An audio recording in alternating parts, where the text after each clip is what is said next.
Okey tuan-tuan, saya baru teks Yang Mulia Raja Petra Kamarudin untuk dia masuk dalam live malam ni, nak komen tentang PRN Johor. Tapi beliau memaklumkan bahawa beliau tengah recovery daripada COVID-19.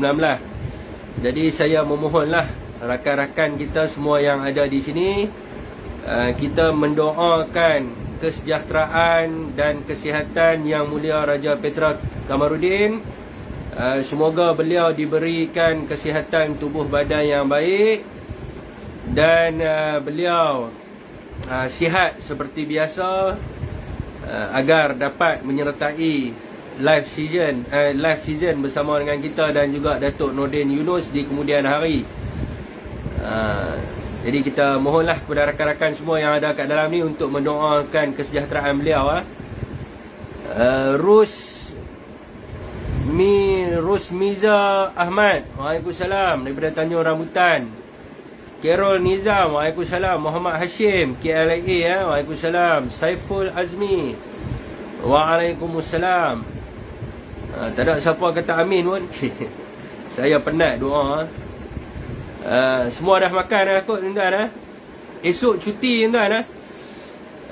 Esok saya ada program penerangan bersama dengan Datuk Wan Saiful Wanjan di Johor dan juga Melaka. Jadi mana sahabat kita yang ada di Johor dan juga Melaka, bolehlah kita bersama-sama. Mazlan Rahman, Waalaikumsalam. Sangkut. Biar betul takkan sangkut. Bukan kot, dia delay kot video, tak sangkut kot.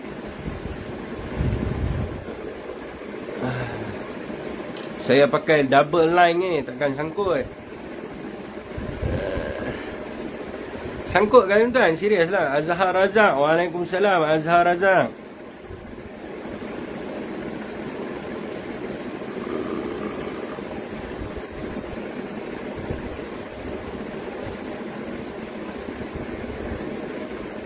Okey je saya tengok di sini. Amin. Ingat tak Aminah tadi. Muhammad Rizal Abu Bakar, Waalaikumsalam.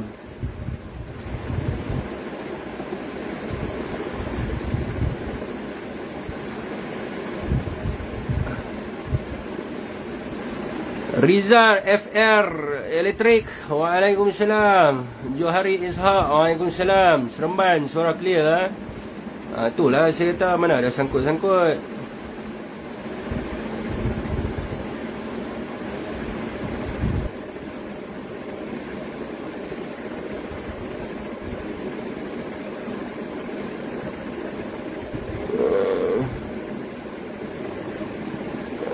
Muhammad Amir, Jitra Kedah, orang kampung. Muhammad Tah, semua isu sebatau. Siapa alim cik. Payah nak layan toksik ni tuan. Toksik ni susah kita nak layan ni bawah ni.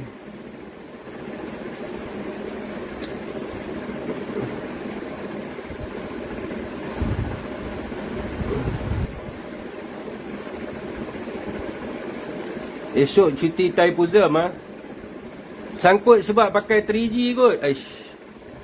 Payah 3G. Line okey Mazlan Rahman, ya okey dah terbaik. Unify teruk sikit di area Putrajaya. Saya line Unify langsung tak ada kan.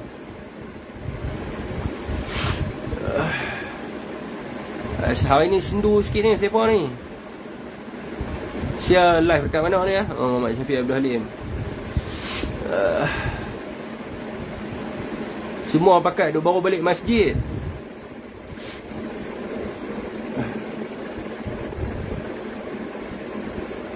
Syah kat Seremban okey je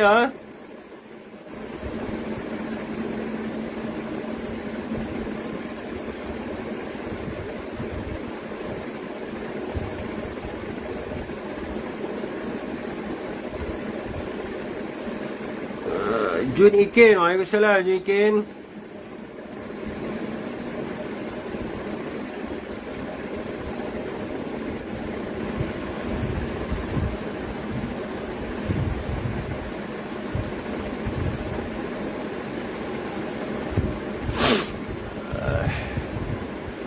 Disumbat hidung pula.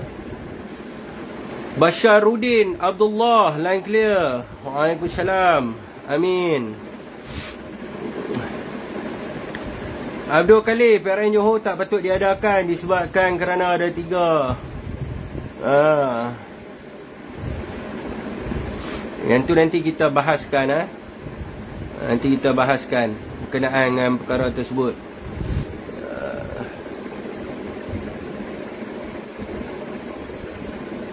Yus Ismail.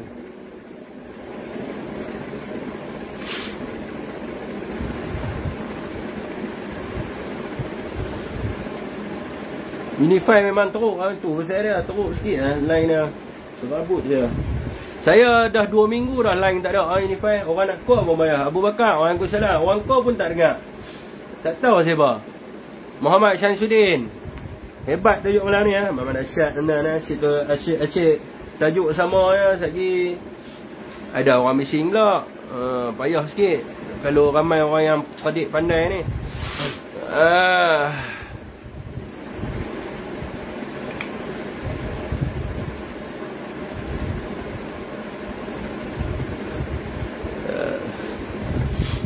Muhammad Fidaus Haji Mashhur daripada Melaka. Waalaikumsalam. Besok turun Melaka besok. Ada sekali apa? Abang Ahmad Fidaus. Ni apa-apa program penerangan tu. Ada sekali boleh kita jumpa.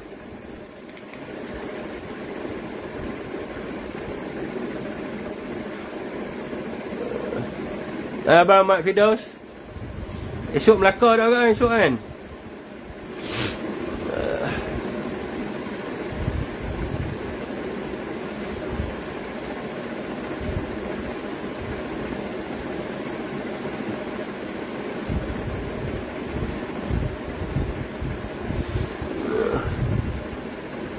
Hampir kecewakan Okey.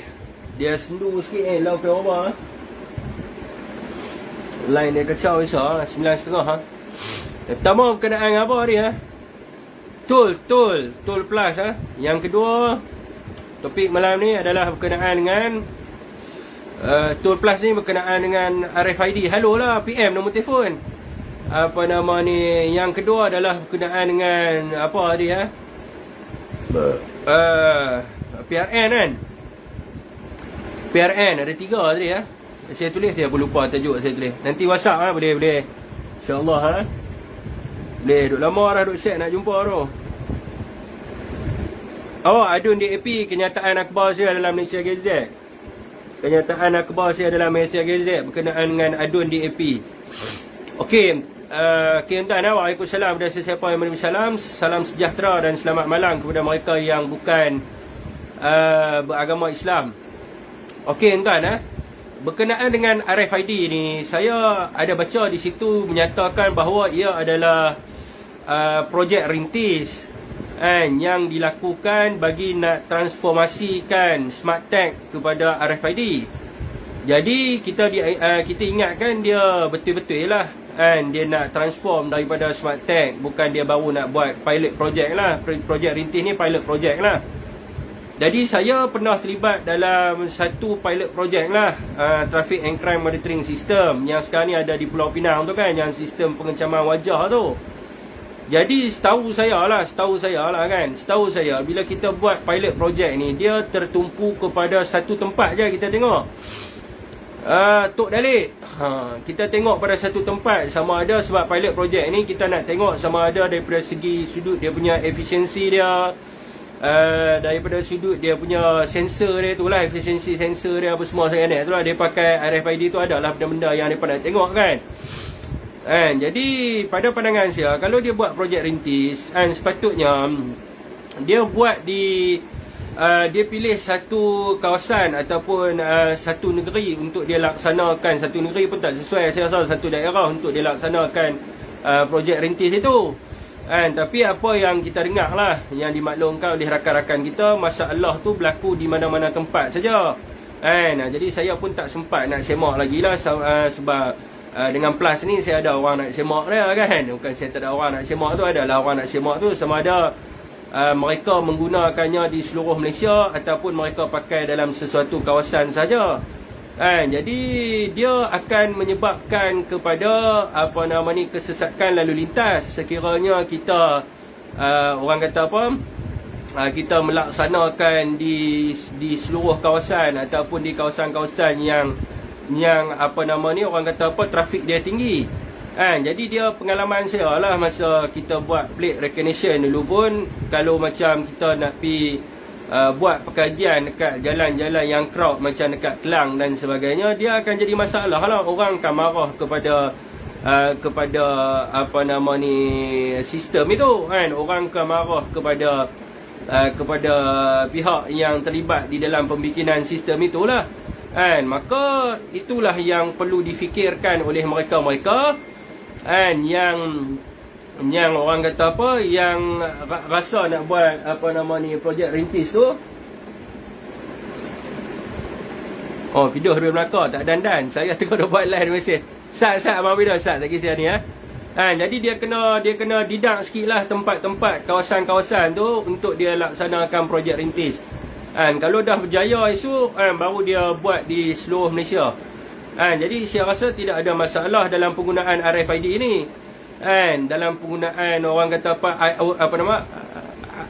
IoT punya gadget ni kan, Internet of Things punya gadget ni, tak ada masalah apa sebab negara kita ke arah orang kata negara yang maju. Sepatutnya kita juga kena mengikut kepada the evolution of science and tech ni.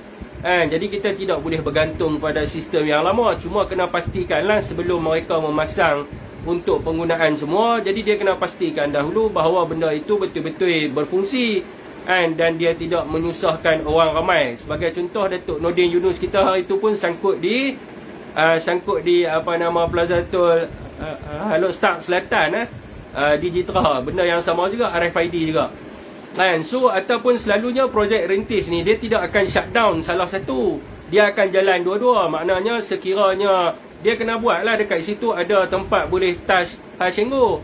Sekiranya orang tu sangkut RFID ataupun RFID ada masalah daripada segi dia punya orang kata perjalanan sistem dia tu, flow sistem dia tu, maka dia kena letaklah orang kata kaedah yang kedua, sama ada orang tu boleh letak touch henggo ataupun sebagainya, bayar cash ataupun sebagainya. Sekiranya ada masalah, terbaik pula RFID ni kalau nak buat betul-betul, jangan ada masalah pada sistem yang digunakan. Aja bajang yang pegang projek tu bukan buat main-main sampai menyusahkan rakyat. Jadi dia macam tu lah yang saya faham berkenaan dengan pilot projek, sebab saya banyak terlibat dalam pembikinan pilot projek ni. Jadi saya tak perlulah nak bagi tahu apa-apa projek yang lain kan, tapi kita tahulah berkenaan dengan projek rintis ni, projek yang diuji daripada sudut orang kata penggunaan sistem tu. Saya rasa ramai pun yang ada kat dalam ni yang engineer, yang profesor yang pernah buat berkaitan dengan projek ni bekas mantan pengarah JKR macam Tok Din kita dia pun tahu berkenaan dengan benda ni kan. Jadi bila nak buat run satu pilot projek, dia kena pilih satu kawasan, dan apabila dia dah dapat report, sebagai contohnya dia dah kurang daripada sudut masalah tu, maknanya 100 kereta yang lalu mungkin ada sebiji yang bermasalah, maknanya rate dia tu 99.8% lah dia punya daripada sudut orang kata flow system dia tu, barulah dia boleh buat di seluruh Malaysia. Ini daripada 100 biji kereta lalu 80 biji sangkut jadi masalah jugalah kepada orang kan.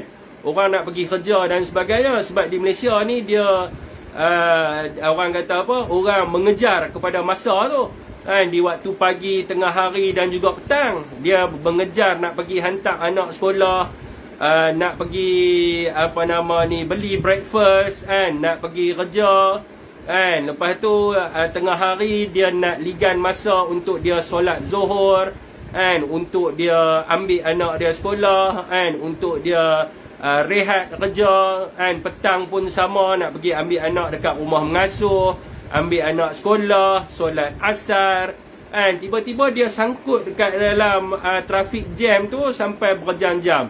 Jadi masalah lah, sebab di Malaysia dia punya suasana dia macam tu, khususnya di bandar-bandar besar lah.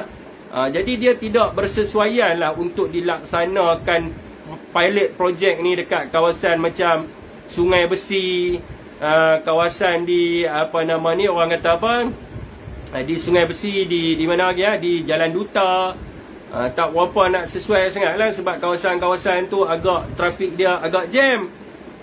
Dan digunakan oleh orang setiap hari. Orang daripada KL nak ke Kelang, kerja di Kelang, dia ikut Jalan Duta kan, keluar ikut Setia Alam tu kan. Kadang orang yang kerja di Shah Alam pun ikut jalan tu juga, sebab dia nak lari daripada orang kata apa, Lebuh Raya Persekutuan ni. Sebab jam Lebuh Raya Persekutuan, jadi dia ikutlah Highway Plus dengan harapan cepatlah sikit dia untuk dia sampai di rumah dan memudahkan perjalanan dia. Tapi masalahnya kan, dia lagi teruk tuan-tuan.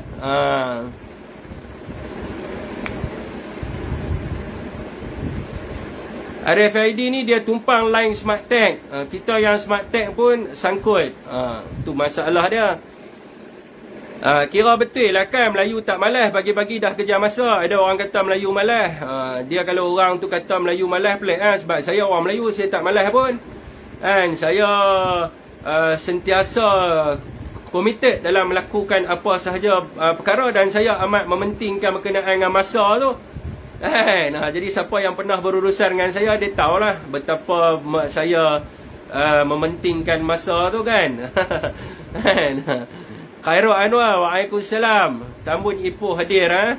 Ya, terima kasih. Teruskan perkongsian tuan-tuan, jangan segan silu untuk tekan button share tu untuk sampaikan kepada orang. Saya punya engagement di Facebook dengan YouTube tak setara Bro lah handle saya punya YouTube dia punya engagement kat YouTube tinggi. Jealous lah saya. Zaini Idnan, waalaikumsalam. Okey, itu adalah berkaitan dengan RFID. Yang keduanya adalah kenyataan saya lah di dalam Malaysia Gazette yang dikeluarkan oleh Malaysia Gazette berkenaan dengan adun DAP. Adun DAP di tengok saya sendiri pun tak hafal apa yang saya tulis. Kenyataan berkenaan dengan adun DAP lah. Seorang adun DAP yang ditangkap di dalam sebuah kelab malam dan karaoke di Perai. Itu adun daripada Ahli Dewan Undangan Negeri Pasir Berdamar, Teres Naidu. Baru ni dia kena tangkap dan didapati positif dadah oleh pihak polis Diraja Malaysia lah. Jadi kemarin dulu dia ada bawa keluar satu kenyataan di dalam Malaysia Kini yang menyatakan bahawa dia tidak pernah mengambil, dia tidak pernah mengambil dadah, dan dadah itu dimasukkan ke dalam air beliau semasa beliau pergi ke dalam tandas dan sebagainya. Jadi dimasukkan ke dalam air arak dia tu lah dadah tu. Maka disebabkan itulah dia positif dadah, dia kata macam tu. So benda ni akan timbul pelbagai persoalan lah. Ada orang yang akan kata, alah ini alasan je, boleh je bagi alasan. Ada yang orang akan sokong dia lah, orang kata apa, khususnya di kalangan dia sendiri. Tetapi bagaimanapun kita melihat daripada sudut moral dia tu sebagai seorang pemimpin, sikap dan teladan yang dia bawa kepada rakyat yang telah pun memberi undi kepada dia. Adakah bila dia menjadi seorang pemimpin masyarakat, ataupun dia menjadi seorang wakil rakyat, ataupun dia tak faham apa maksud wakil rakyat ni? Wakil rakyat ni bukan dia yang mewakili. Mungkinlah dia boleh kata dia yang mewakili, tetapi dia adalah wakil yang dipilih oleh rakyat untuk menjadi ketua ataupun untuk mengepelai rakyat di kawasan setempat, ataupun untuk mewakili rakyat di kawasan setempat dia. Maknanya dia adalah the top leader lah dalam area tempat dia tu. Jadi sebagai seorang pemimpin, dia mestilah kena jaga nilai moral, modal insan, sikap, perilaku dia tu semua. Jadi bagaimanakah mungkin dia boleh berada di satu tempat yang kita boleh membuat sesuatu judge kepada dia bahawa dia ini tidak ada menunjukkan sikap dan teladan yang tidak baiklah kepada masyarakat. Jadi dia pergi mabuk-mabuk bersama dengan rakan-rakan dia, pergi karaoke. Kita bukan nak kata benda yang dia buat tu salah. Memanglah tu mungkin aktiviti entertainment, bagi agama dia tak salah lah benda tu. Tapi dia perlu lihat jugalah suasana dan keadaan yang dia pergi tu. Dan dalam masa keadaan sekarang ni, bagaimanakah keadaan rakyat sekarang ni? rakyat susah untuk nak cari wang, nak orang kata apa, nak memulihkan ekonomi, nak orang kata apa, meningkat, orang kata apa, membaik pulih kehidupan mereka. Tapi wakil rakyat ni boleh pula pergi duduk dalam kelab malam dan sebagainya. Tapi bak nak hantam kerajaan ni lah nombor satu. Semua kerajaan buat tak betul. Ismail buat lah tak boleh sebut Ismail Sabri. Datuk Seri Ismail Sabri buat benda ni salah. Datuk Seri Ismail Sabri buat benda ni salah. Tan Sri Muhyiddin buat benda tu salah. Tan Sri Muhyiddin buat benda ni salah. Depa aja betul semua perkara. Tapi kita tengok sendiri apa yang berlaku. Dan kita minta lah dalam sekiranya DAP ini, sebagaimana yang mereka duk sebut sekarang ni, integriti orang kata yang integrity, responsibility dengan accountability tu, yang mereka duk sebut sekarang ni, duk laung-laungkan, kononnya Perdana Menteri tak ambil tindakan ke atas Azam Baki dan sebagainya. Sepatutnya mereka melihat sendirilah kepada kepimpinan mereka tu dulu.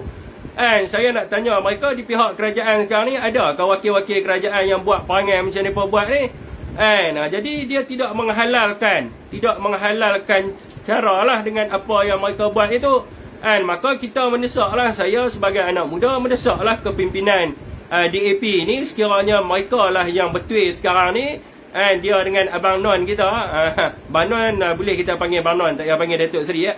Dia dengan Abang Non kita duduk hentam sekarang ni, itu tak kena, ini tak kena. Maka di peringkat Pakatan Harapan itu sendiri, mereka kena buktikan lah bahawa parti mereka ini betul-betul menjaga mereka punya kredibiliti sebagai satu parti politik yang nak mewakili rakyat. Kalau mereka mendiamkan dan tidak mengambil apa-apa tindakan, nampak sangat mereka mengiyakan sahaja apa yang berlaku kat dalam negara kita. Apa yang berlaku kat dalam negara, apa yang berlaku ke atas orang kata ahli wakil rakyat mereka tersebut lah. Jadi kita nak dengar lah, sebab kita duk tengok tak ada pula nak orang kata nak buat kenyataan. Kotlah ada pemimpin daripada sebelah Bang Non kan nak buat kenyataan, kata minta ambil tindakan sebab ni menunjukkan sikap dan teladan yang tidak baik kepada masyarakat. Kotlah di pihak DAP sendiri, Howard Lee yang tiap-tiap hari duk buat live dekat dalam clubhouse duk kritik kerajaan. Kotlah dia nak kata ni nilai yang tidak baik, patut dia ambil tindakan. Diam terus. Esok mengikut kepada maklumat yang saya dapat lah, besok hari ni di peringkat Bang Non mereka buat pesta baju hitam dan juga bendera hitam yang dimulakan pada jam 4 petang lah hari ni. Mereka buat baju hitam dengan bendera hitam. So besok bukan kata Indian people je akan berarak. Ni masalah ni mereka nak kacau. Esok akan jadi masalah lah apabila golongan India nak menyambut Thaipusam dan nak bawa Kavadi dan sebagainya. Sebab apa? Besok saya difahamkan lah mereka akan buat perarakan. Banon pun akan bawa Kavadi juga. Tapi dia tak bawa lah pergi Batu Cave. Saya dengar mereka akan buat perarakan baju hitam dan juga bendera hitam untuk mendesak Datuk Seri Ismail Sabri menunjukkan sikap responsibility. Bahasa Melayu susah nak sebut ketertanggungjawabban. Responsibility dia lah. Dan juga untuk mengambil tegas terhadap isu berkaitan dengan Azam Baki. Dan mereka juga mengatakan bahawa apa yang berlaku ke atas Azam Baki itu menunjukkan bahawa Perdana Menteri hari ini tidak menunjukkan teladan dan sikap yang baik kepada masyarakat dengan mengiyakan saja. Jadi kita nak tanya juga di pihak mereka tu, adakah mereka juga mengiyakan sahaja apabila pemimpin mereka terlibat dengan dadah, terlibat dengan arak dan sebagainya. Malah DAP juga tidak malu untuk bercakap berkenaan dengan rasuah. Sedangkan hari ni kalau kita tengok mereka diam berkaitan dengan terowong jadi terowong Zenet dan sebagainya, mereka diam 1000 bahasa. Saya harap jugalah lepas ini Bang Non dan juga tim-tim baju hitam yang diketuai oleh Teng Chua ni untuk bawa gerakan berarak pergi ke Pulau Pinang. Sebab lah ni Thaipusam dia buat kebertanggungjawaban. Jadi orang kata sekarang ni dia buat perarakan hari Thaipusam dengan cerita nak berhimpun di Dataran Merdeka ataupun Putrajaya. Lepas ni mungkin dia boleh bawa juga perarakan untuk pergi ke Pulau Pinang kan. Di Hari Raya Cina ke, bawa pergi di Pulau Pinang untuk desak supaya kes Lee Guang Eng ini dipercepatkan. Jadi inilah yang kita minta. Sebab saya dah lama tak attack DAP ni, tapi tiba-tiba lah kan ada bola tanggung untuk kita smash. Takkan kita nak tengok saja, kita smash terus lah. Kita harap jugalah kan, kita nak dengar jugalah Howard Lee ni kan duk kata suara anak muda. Saya walaupun seorang, saya masuk dalam dia punya live dekat Clubhouse tu, saya walaupun saya seorang yang berbangsa Cina, tetapi saya boleh bercakap dalam bahasa Melayu. Saya dengar pun saya macam pelik juga di situ kan. Saya kata kita ni memang duduk di negara Malaysia, tak kira lah bangsa India ke bangsa Cina ke, semua cakap dalam bahasa Malaysia. Dalam bahasa Malaysia, sebab kita rakyat Malaysia, tiba-tiba dia main sentimen tu. Saya seorang anak muda, dia selalu saya seorang anak muda yang selalu menjaga berkenaan dengan aktiviti pemuda di Perak dan sebagainya. Maka kita minta juga Howard Lee ni untuk bersuara lah berkaitan dengan pemimpin mereka tersebut.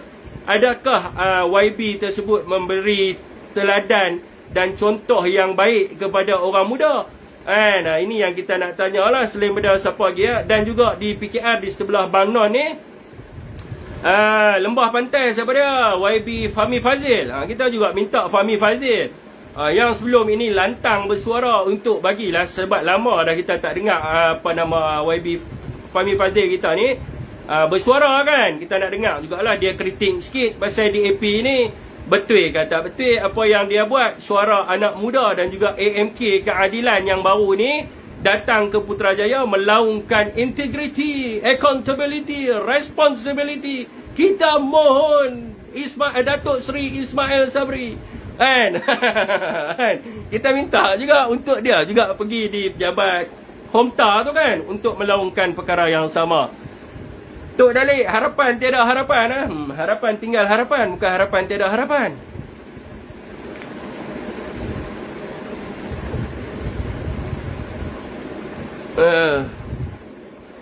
Melayu berani dengan Melayu je. Bila Puak PH lakukan perkara yang salah, Melayu PH tak ada telur untuk membantah Puak tu. Itu tidak dapat dinafikan lah tuan-tuan. Memang nampak sebegitulah apa yang kita nampak.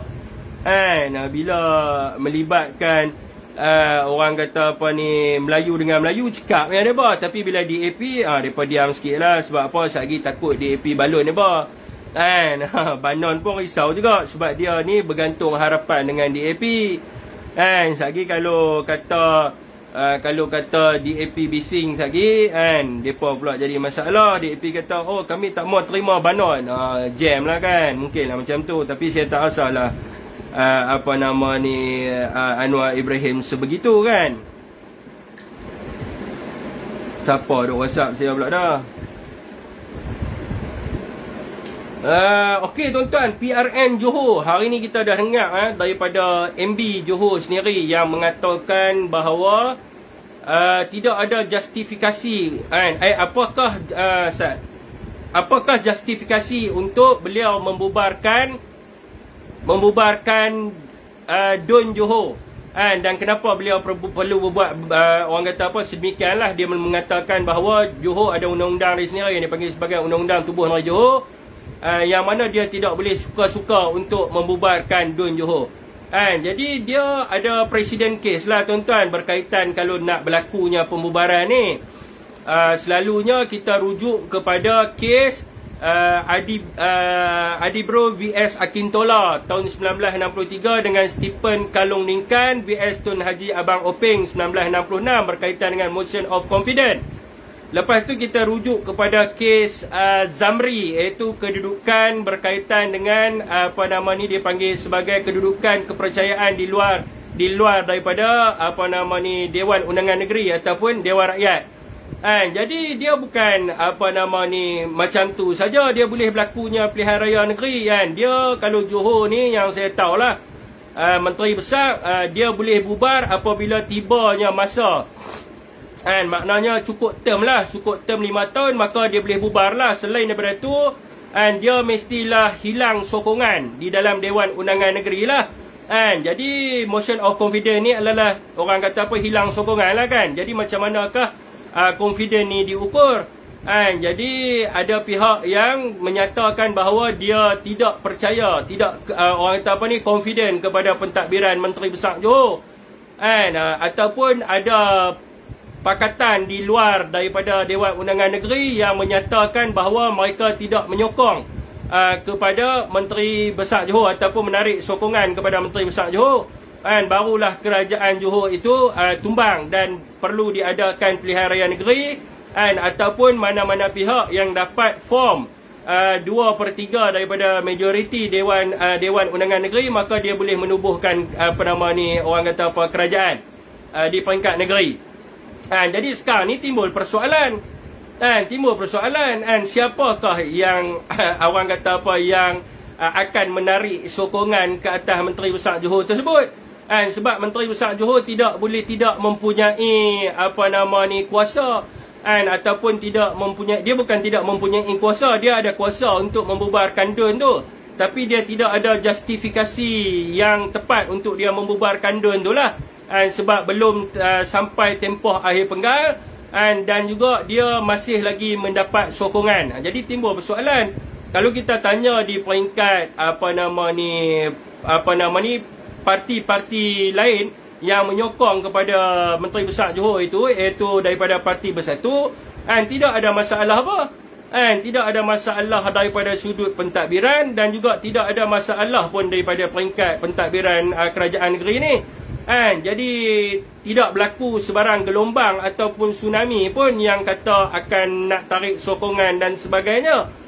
Jadi adakah di pihak satu lagi ini yang akan tarik sokongan? Kita tak pastilah kalau mereka sendiri yang nak kata mereka tak percaya kepada Menteri Besar Johor, dan mereka boleh menghadap kepada orang kata apa, tuanku, untuk menyatakan bahawa mereka tidak sokong kepada Menteri Besar Johor tersebut. Jadi inilah yang kita akan tunggu-tunggulah. Adakah mereka akan buat orang kata apa macam tu? Sebab Johor ni bukannya macam negeri, saya tak mahu kata daripada sudut ni tuan-tuan, jadi kita pun tahu Johor ni dia punya garang dia tu lain macam. Jadi adakah wakil-wakil rakyat di Johor ni berani tiba-tiba, dengan secara tiba-tiba, tak ada angin tak ada ribut, nak ikut percakapan kluster mahkamah ni, tiba-tiba nak pergi bagi tahu kepada tuanku, kata mereka tarik sokongan tanpa angin tanpa ribut kepada Menteri Besar daripada parti mereka. Jadi saya rasa benda ni akan jadi kelakar lah, dan saya rasa mungkin tuanku akan murka lah sekiranya perkara tu berlaku. Jadi kalau kita tengok daripada kenyataan MB tadi, bermakna tidak adalah desas-desus tersebut yang mengatakan kemungkinan akan berlaku dan sebagainya, sebab by logik lah. Tapi saya tak tahulah kalau ada di peringkat parti yang sama sekarang ni bersama-sama dengan kerajaan Johor, selain daripada parti UMNO tu, ada yang nak tarik sokongan. Tetapi daripada makluman yang saya dapat, memang tidak adalah desas-desus tersebut. Cuma diusik-usik dan cuba dihasut-hasut oleh 3 orang yang laparkan jawatan lah. Kita pun tahu siapa 3 orang tu kan. Jazlan, lepas tu siapa lagi ya? Siapa lagi? Jazlan pula dah. Apa nama? Adalah 3 orang tu tuan-tuan. Yang mereka ini yang lebih yang duk mencuit-cuit dan mengusik-ngusik, tetapi mereka ini tidak mempunyai sebarang kuasa ataupun jawatan di dalam Dewan Undangan Negeri yang boleh membuatkan kerajaan negeri Johor tumbang. Ini yang saya nampak lah daripada Presiden case. Kalau kita tengok, saya hurai sikit lah. Adi Biro vs Akintola ni 1963 ni, yang refer case ni Stephen Kalorningkan vs Tun Haji Abang Openg 1966 ni adalah berkaitan dengan motion of confidence. Di maknanya di situ bahawa daripada sudut kepercayaan tu haruslah dibuktikan di dalam Dewan Undangan Negeri. Maknanya kalau kata dia tarik sokongan ni, dia mestilah dibuktikan melalui the vote of confidence ataupun the vote of no confidence tu lah. Jadi undi percaya ataupun undi tidak percaya kepada Menteri Besar tersebut. Jadi dia perlu dibuat di dalam Dewan Undangan Negeri. Jadi siapakah yang akan membawa usul untuk menguji kepercayaan tersebut? Jadi kalau kata di pihak Parti Bersatu ni, saya tak tahulah, desas-desus ni tidak ada lah yang mengatakan ada usul undi tidak percaya akan dibawa kepada orang kata apa, menteri besar sekiranya berlaku sidang dewan kan. Jadi orang kata apa, takkanlah mereka nak buat macam di Perak tuan-tuan. Jadi nak bawa usul ni adalah orang kata apa, daripada pihak mereka sendiri nak bawa usul untuk buat undi percaya, dan mereka tak percaya kepada menteri besar di antara mereka. Jadi masalah lah, orang akan nampak pelik lah di situ. Itu daripada segi kes Stephen lah. Kalau kita tengok daripada kes Zamri di Perak, mereka boleh nyatakan di luar dewan. Maknanya sekarang ni lah, sekarang ni mereka nyatakan contoh 4 atau 5 orang, mereka cakap mereka tarik sokongan daripada kerajaan negeri. Jadi siapakah yang akan membuat benda demikian? Kalau kita tanya di peringkat bersatu, tidak ada lah siapa-siapa nak pergi tarik sokongan tanpa angin, tanpa ribut ni. Adakah mereka nak pergi buat sedemikian? Dan bila mereka nak buat sedemikian, mereka kena mengadap tuanku yang mengatakan mereka telah pun menarik sokongan ke atas menteri besar daripada parti mereka sendiri. Jadi dia akan jadi masalah lah di situ. Jadi saya rasa tak mungkin lah akan berlaku. Tak tahulah kot mereka nak buat dengan kaedah yang macam tu. Kalau mereka buat dengan kaedah yang macam tu, dia akan jadi masalah lah kepada MB yang ada sekarang ni dalam segi dia punya perjalanan politik dia. Takkanlah mereka nak tarik sokongan, lepas tu mereka nak lantik dia lagi sekali jadi MB. Macam pelik lah di situ kan. Orang akan tengok lah, awak jadi macam ni kan. Jadi rakyat di Johor akan nampak kecurangan di situ lah kan. Tapi saya tak tahu lah kot benda ni nak berlaku. Cuma ada dua sahaja cara untuk benda ni berlaku, mengikut kepada kes-kes yang telah berlaku dalam negara kita lah, yang saya telah rujuk sebentar, orang kata apa nama sebelum ni tuan-tuan, yang saya rujuk tadi berkaitan dengan Zamri dan juga Stephen. Okey jadi kita tahulah desas-desus berkaitan dengan Johor ni, dia bukan ada masalah apa. Johor tak ada masalah apa, bajet pun lulus dengan elok, tidak ada masalah daripada sudut pengurusan ke, pentadbiran ke, duk buat kerja elok ya kan. Semua esko pun tak ada bergaduh apa, parti-parti politik yang mewakili kerajaan pun tak ada gaduh. Cuma ada setan-setan kecil yang duduk yang duduk hasut, antaranya DAP DAP Laknatullah yang duduk hasut. Hal lain tak ada masalah apa. Tak ada masalah apa di Johor. Cuma adalah pihak-pihak yang berkepentingan nak test water ni. Nak test water ni sebab apa? Tidak berpuas hati dengan Tan Sri Muhyiddin Yassin tu saja. Jadi adakah nak menggadaikan nyawa rakyat Johor ni semata-mata kerana nak test water, nak test market, nak tengok Tan Sri punya kekuatan dan sebagainya. Jadi saya rasa dia akan memberi kesan dan impak yang buruk lah kepada rakyat di Johor. Telah pula Johor ni adalah dia sempadan di antara Singapura dengan Malaysia ni. Jadi sekiranya berlaku kes Omicron ataupun berlakunya kes-kes COVID di Johor, maka dia akan menjejaskanlah perdagangan di antara Singapura dan juga Malaysia yang menggunakan laluan darat ni tuan-tuan. Maka daripada sudut ekonomi juga akan terkesan, dan daripada sudut keselamatan rakyat juga akan terkesan. Dan juga kita tahu bahawa Johor baru saja keluar daripada bencana alam yang menimpa negeri mereka, dan masih ramai lagi di antara rakyat yang masih lagi nak mula bernafas dan memperbaiki kehidupan mereka. Adakah pemimpin-pemimpin politik ataupun wakil-wakil politik ni sanggup untuk menggadaikan rakyat demi kepentingan mereka nak test water terhadap Tan Sri Muhyiddin Yassin semata-mata? Saya rasa perkara ini tidak relevan lah untuk diadakan. Kalau rasa nak jadi beruk, bolehlah kacau Don Johor. Nanti memang Tuanku Sultan letak dalam zoo lah. Betul ya Abang Wazir Rukam Tera. Saya rasa mereka tidak ada keberanian tersebut lah. Kalau mereka berani ke arah tu, saya respect lah. Sebab Johor ni dia lain sikit daripada negeri-negeri lain. Sebelum ni pun dah kena dah kan, binatang-binatang zoo. Saya tak tahulah lepas ni nak kena apa pula kan. Kalau mereka rasa berani nak mencabar, mereka boleh cubalah kan. Kita yang duduk di negeri luar pun kita takut dengan Johor ni. Bukan takut je, tengok gambar pun kita dah gerun dah. Kalau mereka di sana tu, kalau mereka berani untuk mencabar, sebab kita dengar sendiri dulu pun tuanku cakap ini adalah kerajaan yang terakhir. Jadi Johor adalah kerajaan beta. Jadi janganlah duk buat benda-benda yang bukan-bukan lah kan. Okey tuan-tuan Ada apa-apa tuan?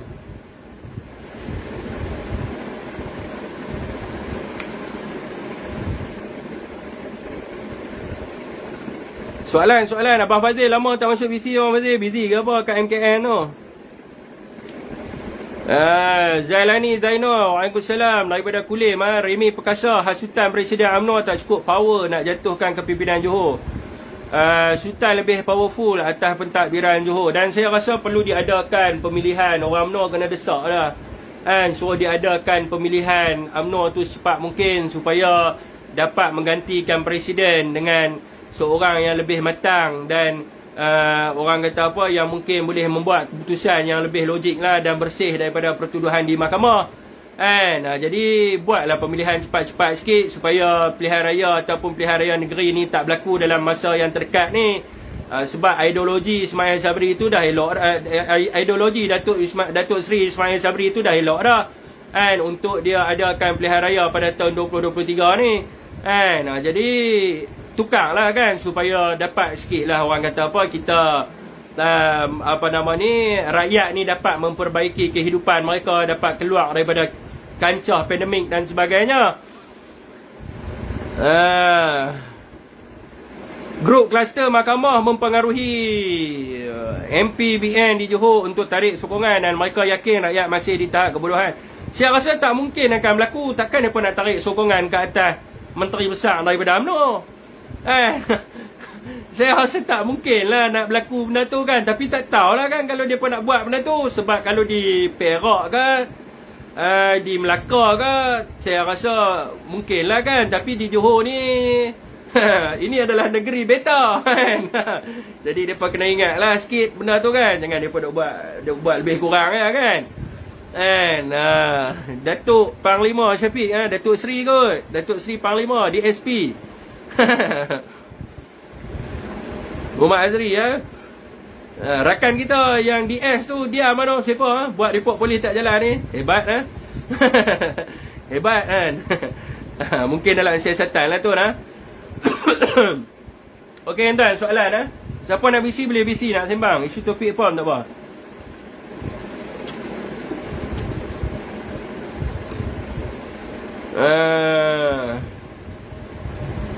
Komen lambat naik Jadi politik dalam negara ni dia kena banyak ni siapa dia?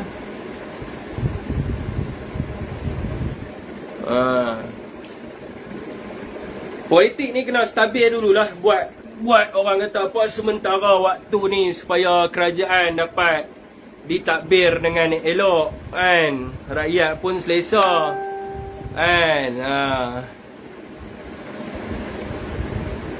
Okey paklong-paklong kita yang mana ada di sini, saya lama tak menerima VC daripada rakan-rakan kita. Zail Nikmal Zainon, Waalaikumsalam. Fik, ramai rakyat marah bila Tengku Zafrul buat kenyataan tadi. Kesian juga dengar rintihan mereka. Tengku Zafrul buat kenyataan apa? Saya punya FB saya banyak positif FB mereka ni banyak negatif. Heran jugalah tuan-tuan. Saya tadi baru buat pengkajian tentang live saya semalam. Saya tengok reaksi netizen terhadap live semalam lah. 400 berapa ribu semalam banyak juga di YouTube dan juga di sini. Satu Ismail Atan, kita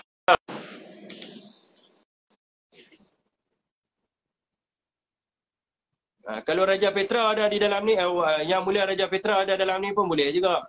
Dia kata dia nak tengok hari tadi. Kalau dia rasa dia nak masuk pun boleh juga. Saya tengok nama dia ada tak? Untuk dia bagi komen sikit tentang PRN Johor daripada kacamata di United Kingdom. Fik, bagi tahu netizen PIU 15 jangan boykot, tak mau mengundi sebab KWSP ajar netizen keluar undi sokong Tan Sri Muhyiddin Yassin sebab bagi 3 kali keluar KWSP. KWSP tuan, saya simpan komen saya dulu buat sementara waktu berkenaan dengan KWSP ni. Tapi kita kena nilai jugalah demokrasi ni. Bila kita sebut tentang demokrasi lah, demokrasi ni maksudnya adalah majoriti rakyat membuat pemilihan terhadap kerajaan. So sistem demokrasi ni akan runtuh sekiranya kita memboikot pilihan raya. Makanya di sini kerajaan yang dipilih itu adalah bukan daripada majoriti rakyat yang memilih. Kan, maka dia akan menjadi satu kerajaan yang dipanggil sebagai oligarki. Kan, oligarki ataupun autokrasi kot, kalau tak silap saya. Oligarki ni maknanya adalah sekumpulan manusia daripada dia punya circle tu membuat keputusan untuk memilih wakil mereka sebagai ketua untuk mentadbir. Kan, jadi dia akan jadi masalah lah. Maknanya rakyat tidak akan terlibat secara langsung di dalam amalan sistem demokrasi, dan hanya pihak-pihak tertentu saja yang akan terlibat dan mereka akan membuat keputusan ke arah bagaimanakah negara kita ni akan ditadbir dan sebagainya mengikut kepada acuan mereka sendiri. Itu maknanya oligarki ni. Jadi dia menafikan hak rakyat lah. Jadi selalunya bila berlakunya macam tu, maka kapitalis dan juga golongan-golongan inner circle ni akan berkuasa sepenuhnya lah. Dan rakyat tidak mendapat apa-apa manfaat lah daripada kerajaan yang dipilih tu. Adakah rakyat nak kata aku reda je lah apa yang berlaku kat dalam negara kita? Kita boleh cakap macam tu sekiranya yang mentadbir tu adalah di kalangan kita juga. Kalau kata yang takbir tu adalah daripada golongan yang nak membawa ideologi Marxism, iaitu demokrasi sosial, bagaimana? Adakah kita nak satu negara yang mengamalkan sistem komunis dan juga amalan demokrasi sosial ni? Jadi saya tak kata demokrasi sosial ni tak bagus. Baguslah juga, tapi ada sial dia sikit. Sebab demokrasi sosial ni dia menjamin kepada equality kepada semua dan menghapuskan hak-hak supremasi bagi sesuatu kaum. Jadi perkongsian sama rata itulah. Jadi adakah orang, dia kena tengoklah, dia mungkin boleh jadi bagus dan banyak negara yang berjaya dengan kaedah tersebut pun. Tapi adakah orang majoriti di dalam Malaysia ni, Bumi Putera dan juga Melayu, sanggup untuk menggadaikan kedudukan mereka sebagai orang Melayu? Dan adakah mereka sanggup ke arah sekular untuk menggadaikan kedudukan Islam sebagai agama negara? Kalau mereka sanggup ke arah itu, maka mereka bolehlah buat donor je, buat tak tahu je dengan apa yang berlaku kat dalam negara kita. Maka pilihan raya ni dia tak tentu, tuan-tuan. Kita tak tahu, kita tak boleh ambil jangkaan macam dulu saya buat analisa dengan Profesor Mazlan Ali, analisis PRN Melaka. Bila kita tengok, kita kata kita boleh menang ni 9 kursi dan sebagainya. Tapi bila berlakunya situasi tu, D-Day tu, kita tak jangka bahawa akan jadi macam ni. Sebab dia bergantung kepada peratusan keluar mengundi.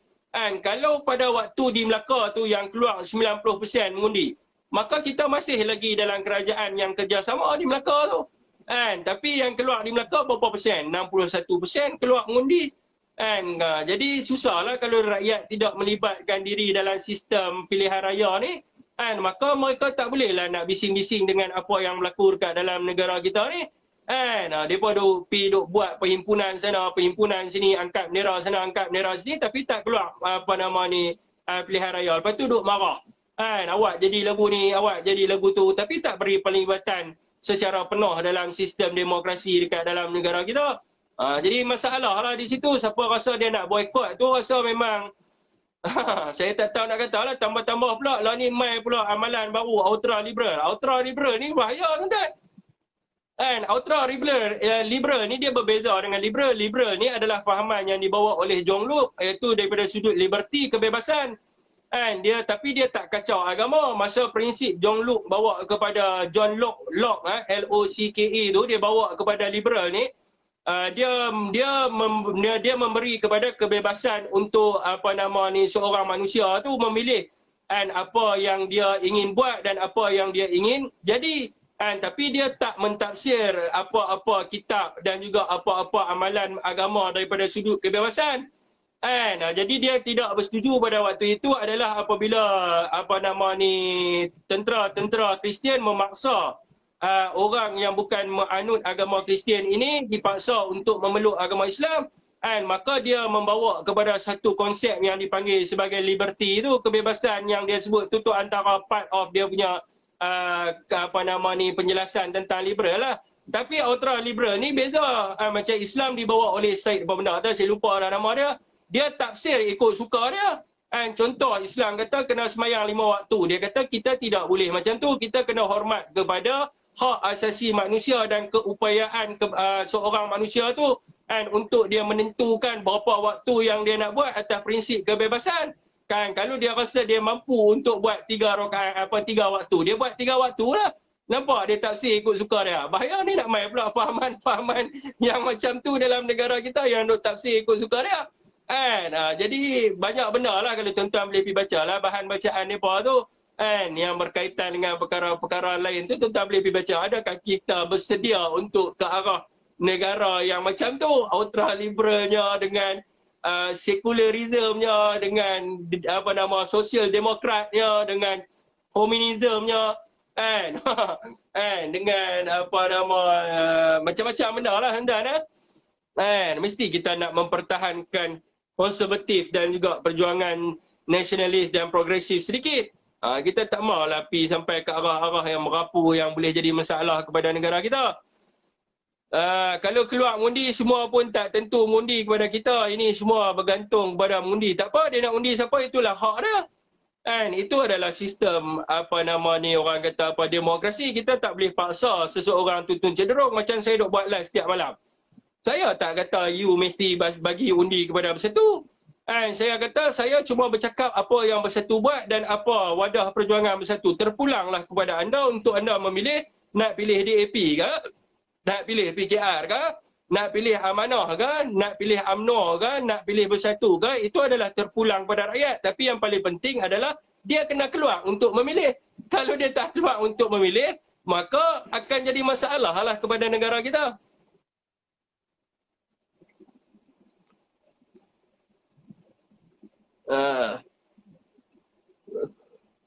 Kalau keluar mengundi, semua pun tak tentu mengundi kepada kita. Ini semua bergantung kepada pengundi.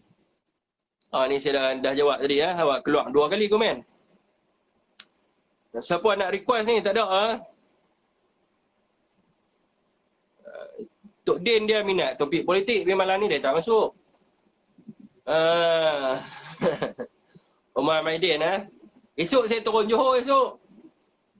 Nak tengok jugalah suasana di Johor ni macam mana.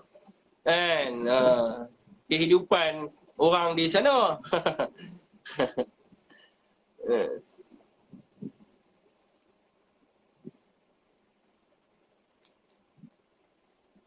Okey tuan-tuan, apa soalan lagi yang ada?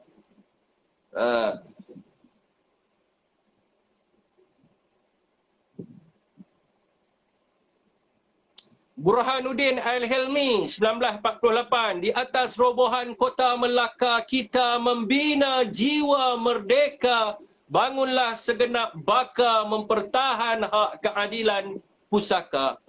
Burhanuddin Al-Helmi dalam madahnya pada tahun 1948, saya baca dalam buku yang dikeluarkan oleh Timothy Northern Harper, TN Harper, yang bertajuk The End of Empire and the Build of Malaya. Dalam tu ada lah ayat tu. Di atas robohan kota Melaka, kita membina jiwa merdeka, bangunlah segenap baka, mempertahan hak keadilan pusaka. Johor confirm kan? Saya rasa tak kot. Saya rasa mungkin tak berlaku kot, tapi wallahualam lah kan, kalau mereka berani buat macam yang saya kata tu. Ada 2 keadaan ya. Tadi saya dah terang lah. Kalau PRN Johor elok PPBM bertanding secara solo lebih bagus. Memang itu pun keadaan yang akan berlaku, tapi kita minta jugalah rakan-rakan di sebelah PAS ni untuk memberi sokongan yang padu kepada parti yang telah pun dibina oleh kita sendiri, iaitu Perikatan Nasional. Kalau kita tak mau, kita tubuhkan Perikatan Nasional, lepas tu kita tak mau nak committed dalam orang kata apa, membangunkan parti yang kita usahakan bersama, jadi apa yang akan berlaku dengan parti kita? Nak kata jadi semangat 46 pun tak mungkin boleh jadi semangat 46. Kan semangat 46 ni dia kepala-kepala saja pada waktu tu bertanding, ahli tak ada, tak apalah, dia boleh bubar, lepas tu hak lain serap masuk pada UMNO. Kan jadi Macam Bersatu ni 600,000 ahli. Kan 600,000 ahli, dia takkan jadi semangat 46. Jadi dia akan jadi konflik yang lebih teruk dalam negara kita bila berlakunya banyak pecahan parti politik. Jadi dia kena bincang elok-elok lah, duduk sembang elok-elok lah. Kan jadi yang sebelah UMNO ni dia kena tukar dia punya presiden tu, naik dia Perdana Menteri sekarang ni jadi presiden, tak tahulah kot kita boleh bincang kan daripada sudut pengagihan kursi untuk pergi dalam pilihan raya umum ataupun PRM kan. Tapi kalau masih lagi Zahid Hamidi, susahlah kan. Yang peliknya depa duk kata suruh ambil tindakan ke atas Azam Baki, depa tak suruh pun Zahid tu pergi letak jawatan dulu, bagi kepada orang lain.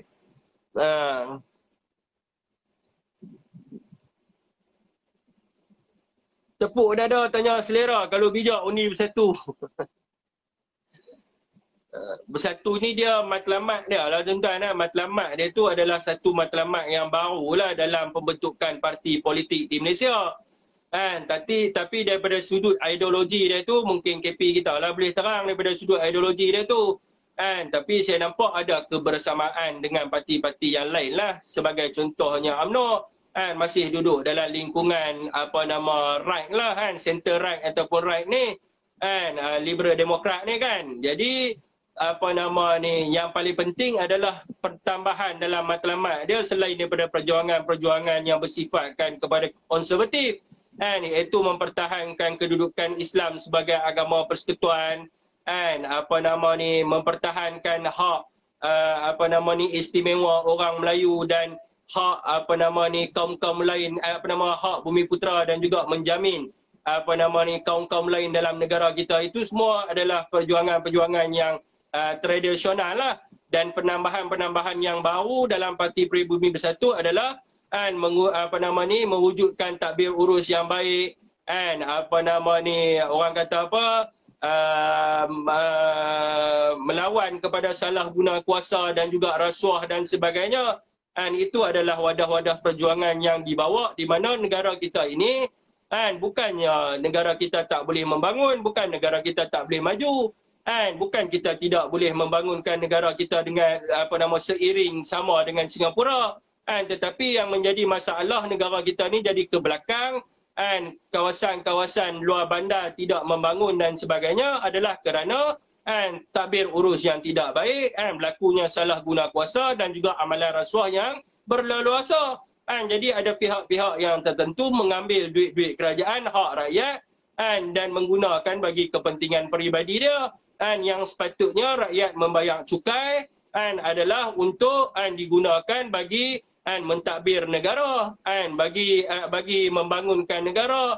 Daripada sudut infra dan sebagainya, mewujudkan peluang-peluang pekerjaan, peluang-peluang ekonomi dan sebagainya. Tapi mereka duk pergi beli banglo dekat United Kingdom, duk pergi beli banglo dekat Amerika, duk pergi buat filem sana, duk pergi buat filem sini, guna duit rakyat. Tu yang jadi masalah. Jadi sebab itulah Bersatu tampil sebagai model yang baru dalam sistem politik negara kita adalah dengan membawa perjuangan ke arah tu. Maknanya sebab itulah kalau kita tengok wakil-wakil rakyat Bersatu, kalau dia nak bertanding, yang pertama sekali dia kena bawa laporan berkenaan dengan diri dia. Laporan PDRM, dia kena keluarkan laporan PDRM yang dipanggil sebagai PRS tu kan, Police Reporting System tu, untuk tengok sama ada dia ni ada terpalit dengan kes jenayah ataupun tidak ada kes jenayah. Kemudiannya dia kena ada result daripada SPRM, sama ada dia pernah disiasat ataupun dituduh di dalam Suruhanjaya Pencegahan Rasuah Malaysia. Selepas itu barulah dilihat dia punya daripada sudut latar belakang pendidikan dan juga pengalaman dia.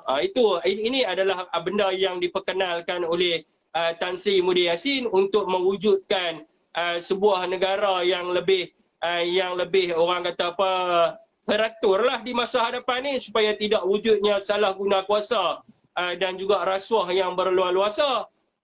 Sebab tu kalau kita tengok ahli Bersatu mana yang terlibat saja dalam kegiatan-kegiatan, tidak kisahlah yang melibatkan jenayah, dia akan diambil tindakan serta-merta.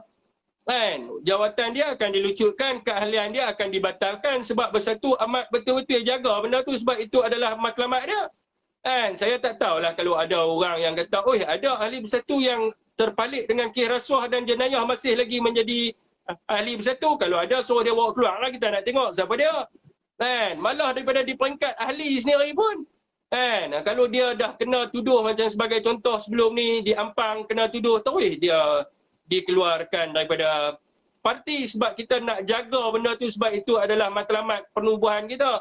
Dan itu adalah wadah perjuangan kita. Itu adalah satu benda yang barulah dalam politik di Malaysia. Kalau rakyat tak nampak, saya tak tahulah, sebab ramai orang yang masuk parti politik hanya sekadar mengikut rakan tanpa membaca kan apakah yang ada intipati dalam parti tersebut.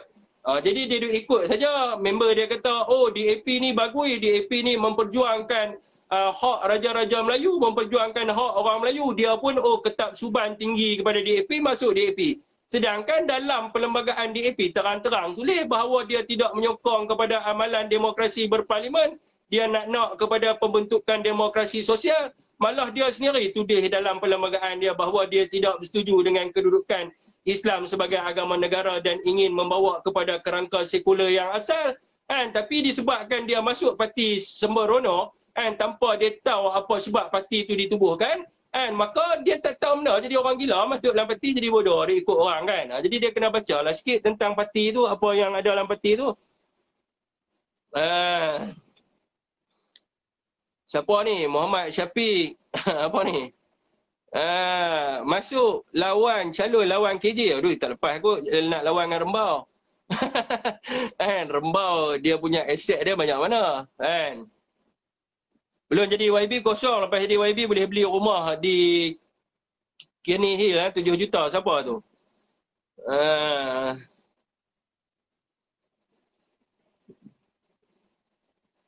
Betul pemimpin yang muda tak menyengat, yang senior pun tak apa-apa nak okey, timbalan apa ni.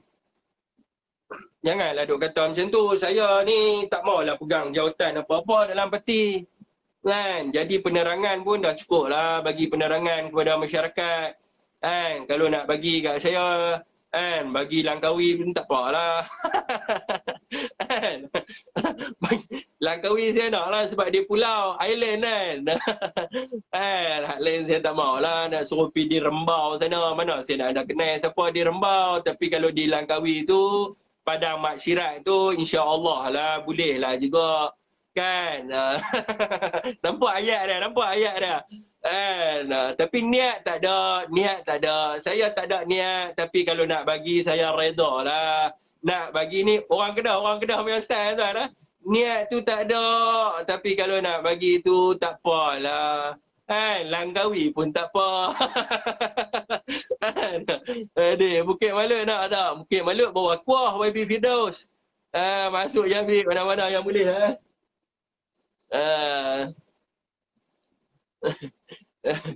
Bagi Bukit Maluk boleh taruh tu. Jangan kena masuk tadi habis kan. Tak ada saya ni niat tak ada, hajat tak ada. Tapi kalau rezeki Allah Subhanahu Wa Taala takkan saya nak tolak. Saya ambil lah kalau dia pun nak bagi kan. Langkawi pun tak apa. Muhammad Zaidi Abdullah. Saya tak confident tempat lain. Tapi kalau bagi Langkawi tak apalah. Sebab mungkin saya fight berkenaan dengan isu Bukit Maluk tu 3 tahun daripada 2018 kan. Saya duk fight tu. Langkawi lawan dengan Tun Mahathir. Tun Mahathir dengan cerita tak mau dah bertanding apa nama ni PRU 15 kan. Kalau nak ganti dengan Tun pun tak apalah juga. Betul PAS tak boleh pakai presiden. Sokong PN tapi ahli atau orang PAS tak sokong PN. Contoh PRM Melaka apa yang jadi. Ya betul Lee Abdullah Sli dia kena ada kebersamaan lah kan. Kita nak pergi menerajui bersama, jangan kita termakan dengan dakyah-dakyah yang ni kan.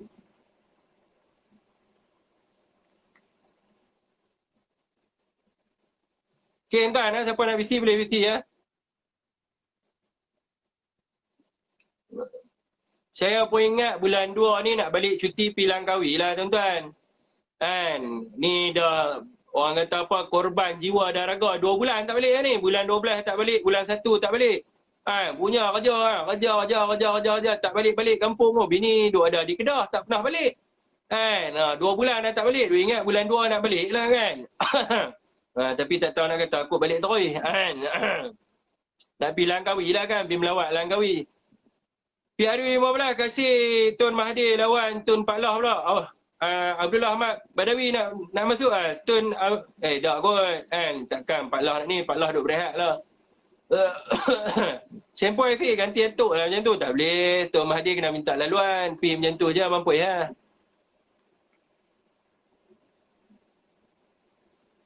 Jangan keruhkan keadaan dengan serang menyerang sesama sendiri. PAS Bersatu yang berada dalam Perikatan Nasional. Abang Wazir masuk visi, Abang Wazir cerita sikit. Cerita sikit.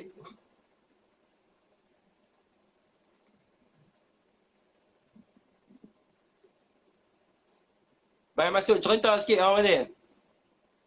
Ni ahli PAS. Dulu kita ada Pak Samad Apacino pun dah stop dah buat live. Tak nampak lama dah. Lepas tu kita ada Sofi, Abang Nur Banun kita, bukan Nur Banun, Abang Nuha Bis kita daripada Kelantan. Pun tak ada dah. Tak mau menyampaikan pendapat dan pandangan mereka. Jadi kena sampaikan pendapat dan pandangan lah. Tapi insya-Allah lah kalau berlakunya di Johor tu, saya Johor ni saya boleh minta lah pertolongan kalau Abang Nasir kita nak tolong kita lah. Abang Nasir search kita gitaris kumpulan search Abang Nasir Daud kan, dia ada dalam ni dan minta pertolongan dia lah untuk pergi turun-turun kan. Sebab hari tu Melaka itu saya rasa satu kerugian besar lah apabila saya turun last minute tu. Tapi kalau Johor ni saya rasa saya nak buat betul-betul lah kalau jadi kan. Bermakna di situ kita nak orang kata apa, nak pastikan lah biar kalah tu biar orang kata apa bertempur, jangan kalah tak bertempur. Bil air tertunggak sampai 2 bulan lama tu Fi, mana ada jalan rabat dinding je duduk sana nak buat. Macam mana kita fokus dan committed, banyak isu kan, kita tak berkorban lah tak balik kampung. 2 bulan jugalah tak balik kan. Bok Roslan ke mana hala tuju parti Bersatu matlamat dia jelas. Saya bagi tahu tadi dah hala tuju dia cukup jelas. Kalau kita tengok kenyataan Datuk Wan Saiful Wanjan kat dalam surat khabar baru ni pun memang jelas. Dia dah bagi tahu dah matlamat parti tu ke arah mana. Vaksin vaksin saya dah jawab dah itu. Dia macam ni tuan-tuan, dia bukan aktiviti hantar beras telur je sebenarnya. Dia propaganda ni dulu kalau kita tengok lah kan macam mana orang-orang UMNO ni. Dia turun ke kampung ni, dia bercampur dengan orang kampung ni. Maknanya orang muda ni dia turun pergi ni, saya pakai lorak Kedah lah tuan-tuan. Macam saya pun di bahagian Al-Ustaz, tuan-tuan pergi lah masuk kampung mana yang orang tua tak suka kat saya. Kalau ada orang tua tak suka kat saya, bagi tahu kat saya. Saya pergi mana-mana pun lah, Syafiq Alim, balik main Al-Ustaz lah. Alamak, duduk mana, tak lama tak jumpa, duduk mana lah ni Dia boleh tanya saya macam tu. Sebab apa mereka boleh tanya saya macam tu? Sebab saya, walaupun saya pegang jawatan di Kampung Piu dan saya rapat dengan Ketua Bahagian Ustaz saya turun di kampung-kampung. Pakcik macam mana pakcik, sihat ke? Ni macam mana kehidupan lah kan? Contoh nama dia Pak Salim. Pak Salim macam mana lah? Anak duk ada di mana? Kita pergi bersembang dengan dia pun cukup dah. Jadi bila kita pergi sembang dengan dia, kita pergi ramah dengan dia, kita buat teh tarik ke, ajak dia pergi lepak kedai minum kan. Saya sepupu saya, dia lah Ustaz. Dia buka kedai mamak, ajak pergi kena teh tarik di situ. Saya dengan India, saya pergi main sepak takraw dengan dia apa. Saya tak ada masalah apa dengan India dengan Cina apa. Tuan-tuan pergi dia lah Ustaz, tanya grup India yang 2,000 orang masuk bersatu tu. Tuan-tuan pergi tanya, macam mana saya boleh rapat dengan dia apa. Saya pergi minum teh tarik dengan mereka, saya pergi main sepak takraw dengan mereka, saya tak pernah pergi hantar beras telur dengan mereka pun. Tapi mereka telefon saya, sampai lah ni saya duduk di Putrajaya, mereka telefon. Mereka panggil dia, Tambi, mana Tambi? Sudah lama tak mari. Kita sama rindu sama you. Sebab apa mereka boleh buat macam tu kat saya? Sebab apa mereka boleh buat macam tu? Sebab itulah kita ni kena pergi bercampur dengan orang, kita kena pergi turun. Jadi esok bila pilihan raya, dia habang lah kat anak-anak dia. Pak Long tu bagi tahu lah kat anak-anak dia kan. Pak Samad, contoh nama dia Pak Samad. Dia bagi tahu lah kat anak dia. Ni, apa nama ni, contoh nama apa kita ambil? Firdaus lah, contoh kita ambil Abang Firdaus kita ni. Firdaus ni selalu duk main melawat ayah, duk main sembang dengan ayah, duk berkenal tarik dengan ayah. Dia rajin duk main rumah kita, bawa main biskut kering, duk cicah, duk sembang dengan ayah, duk sembang pasal hang. Kan? Nanti pilihan raya hang undi dia lah. Kan? Tak payah duk undi lah orang lain. Kan? Satgi kalau kita tak undi dia esok ni, kan? Tak syok lah sebab dia duk main rumah kita. Dia bagilah undi kat kita. Ini dak, bila pilihan raya, barulah kita nak pergi terhegeh-hegeh duk pergi kentut pintu rumah orang. Mana dia nak kenal? Mana dia nak kenal? Mana dia lah ni orang, masyarakat lah ni. Dia tak kira parti dah. Dia tak tampak parti dah. Ni kita pergi baru pilihan raya, baru kita nak pergi ketuk. Dia kata, ni orang politik main ni. Kan? Tapi kalau sebelum pilihan raya, saya kalau start cukup senang lah. Dia bilang, ni saya buat apa event. Ini tuan-tuan tanya ada dalam ni. Kan? Buat apa nama ni, event usahawan di Pasar Simpang Kuala. Dia pun main nak ambil gambar dengan saya. Pakcik-pakcik tu lah. Pakcik saya tanya dia pun nak ambil gambar. Saya pergi di kedai dia tanya ikan macam mana jual. Lepas tu saya abang kat bini saya, jangan pergi beli ikan tak lain, pergi beli tang kedai dia saja. Kan? Pergi beli tang kedai dia saja. Jadi dia pun sukalah. Esok bila pilihan raya esok, kan? Dia abang lah kat anak dia. Kalau anak dia ada 8 orang. Ni hang pergi undi Haji Zawahir lah, Al-Ustaz tu. Siapa ni? Anak buah dia, Syafiq tu, bini dia tiap-tiap minggu dia main beli ikan kat abah. Kan, pergilah undi Haji Zawahir tu, tak senang lah hati lagi kalau kita tak bagi undi kat dia. Dia duk main beli ikan kat kita, ayah duk hantar duit kat orang PKL, dia pun lah duk main beli ikan kat kita. Nampak tak macam tu? Itu yang kita kena main macam tu lah, kita kena pergi dengan dia. Ini kita nak pergi atas dasar politik, mana nak boleh? Kan, jadi saya kalau ada masalah apa, kan, saya pergi jumpa. Kan, awak pakcik dah masalah apa ni, anak pakcik ni masalah sekian-sekian ni lah, macam tu ke? Kan, kita pergi beras telur pun penting. Ya, beras telur pun penting juga. Kita pergi di pasar-pasar malam, orang kenal kita. Kan, orang kenal kita. Saya pergi di apa nama, di Masjid India, dia kenal kita. Kita tak tahu dia tengok live kita, dia kenal kita. Kita pergi jumpa dia. Kan, pakcik macam mana ni, apa semua, menega okey ke? Belilah kat dia, buatlah promosi sikit dia punya kedai dia tu. Kan, dia pun esok bila contoh anak dia ada 12 orang. Anak 12 orang campur dengan menantu berapa? 24 undi. 24 undi campur dengan anak dia lagi. Contohlah anak dia umur 18, 2 orang.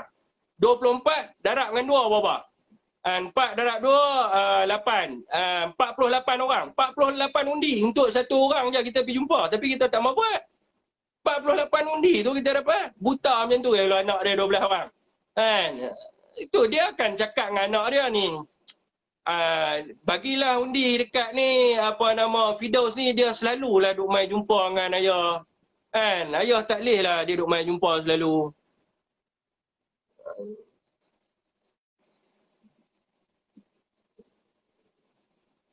Siapa anak BC ni duk request tadi sah, Abang Fazil Rekan Utara.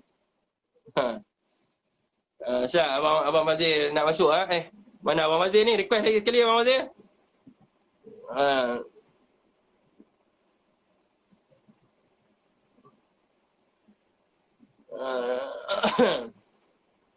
Okey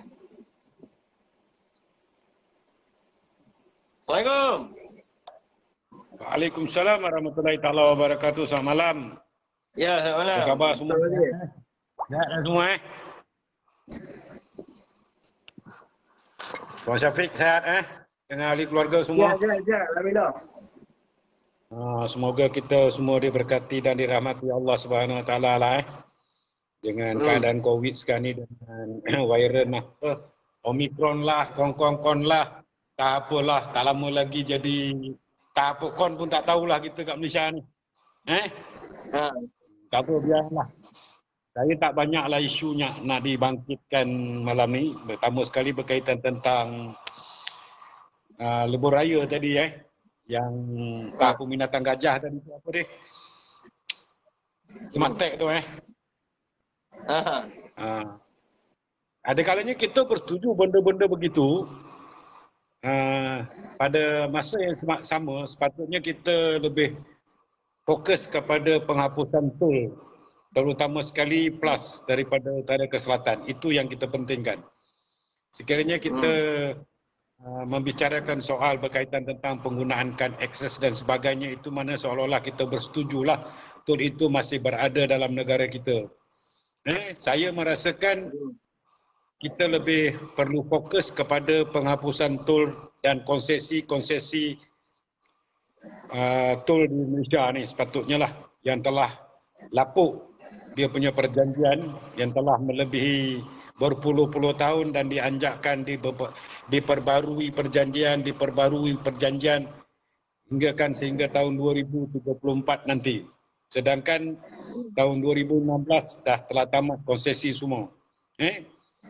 Sekiranya macam konsesi-konsesi tol yang berada di bandar itu boleh ikut kita bincangkan.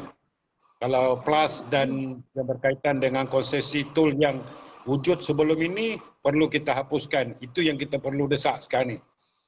Sebab yang kaya terus kaya. Pemegang konsesi tol ni dia terus kaya. Terus kaya dan kerap diberikan subsidi oleh kerajaan menggunakan wang rakyat dan wang-wang pembayar cukai dalam negara. Ini perlu kita fokuskanlah. Itu sikit je berkaitan tentang tol tadilah dan penggunaan kad smart tag dan sebagainya. Kalau kata yang nak setuju, setujulah. Tak bersetuju, itu pandangan masing-masing. Pandangan saya sebagai seorang rakyat Malaysia yang berumur 52 tahun, perlu kita fokus kepada sesuatu yang kita nak fokuskan. Itu, okey. Itu yang pertama lah. Yang kedua berkaitan tentang PRN Johor. Memang tengah kencang lah sekarang ni, angin tengah bertiup berkaitan tentang PRN Johor. Saya dah tulis tadi, kalau rasa siapa-siapa adun Johor ataupun MP Johor nak jadi beruk, cubalah usik Dewan Undangan Negeri Johor. Kalau nak tahu, Tuanku Sultan akan disumbatkan dalam zoo kat Johor nanti. Kalau berani, buatlah. Sebab Tuanku telah bertitah sebelum ni, jangan jadikan Dewan Undangan Negeri Johor sebagai sangka beruk. Kalau rasa nak jadi beruk dalam sangka, buatlah. Ini peringatan saya lah. Kalau rasa nak derhaka kepada Tuanku Sultan Johor, buatlah. Itu saya cakap lah. Tak kisahlah daripada mana-mana parti. Kalau berani, kau buatlah. Nak tengok Tuanku ni dia sekadar cakap ke, nanti dia buat ke macam mana. Kalau nak tengok macam mana nanti kan.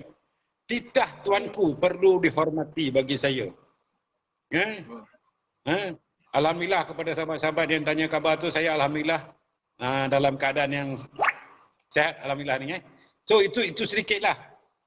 Sekiranya PRN Johor bakal diadakan bukan disebabkan Persatu, bukan disebabkan PH, bukan disebabkan mana-mana pihak, melainkan hanya disebabkan oleh ketamakan dan kerakusan pemimpin-pemimpin UMNO yang dikatakan kluster mahkamah. Itu saja, lain tak ada.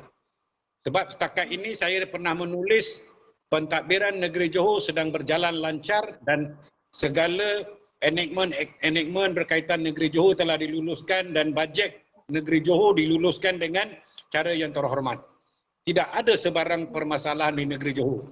So jangan nak jadi beruk, jangan nak cuba buat perangai kat Dewan Undangan Negeri Johor. Minta maaf kepada kawan-kawan kalau ada yang daripada negeri Johor. Itu sikitlah yang berkaitan lah yang terakhir tadi kepada semualah. Tak kira lah saya adalah ahli PAS yang telah berada dalam PAS sebelum saya masuk Islam dan sehingga kini Alhamdulillah saya masih lagi istiqomah bersama dengan PAS. Dan apabila kepimpinan PAS Pusat melalui Majlis Syura Ulama menyatakan bahawa kerjasama politik sekarang ini adalah hanya bersama dengan Bersatu, iaitu dalam Perikatan Nasional. So saya akur dan saya terima itu adalah satu ketetapan yang telah ditentukan oleh Majlis Syura Ulama dan juga Dewan PAS Pusat. Itu saya sebagai ahli, saya akan terima. Sekiranya ada cerita-cerita yang menyatakan bahawa orang PAS masih lagi bersama dengan Muafakat Nasional, itu satu perkara yang lain, tetapi undi-undi yang dilaksanakan di Melaka itu tetap juga tidak memenangkan kita daripada Perikatan Nasional, saya bagi tahu.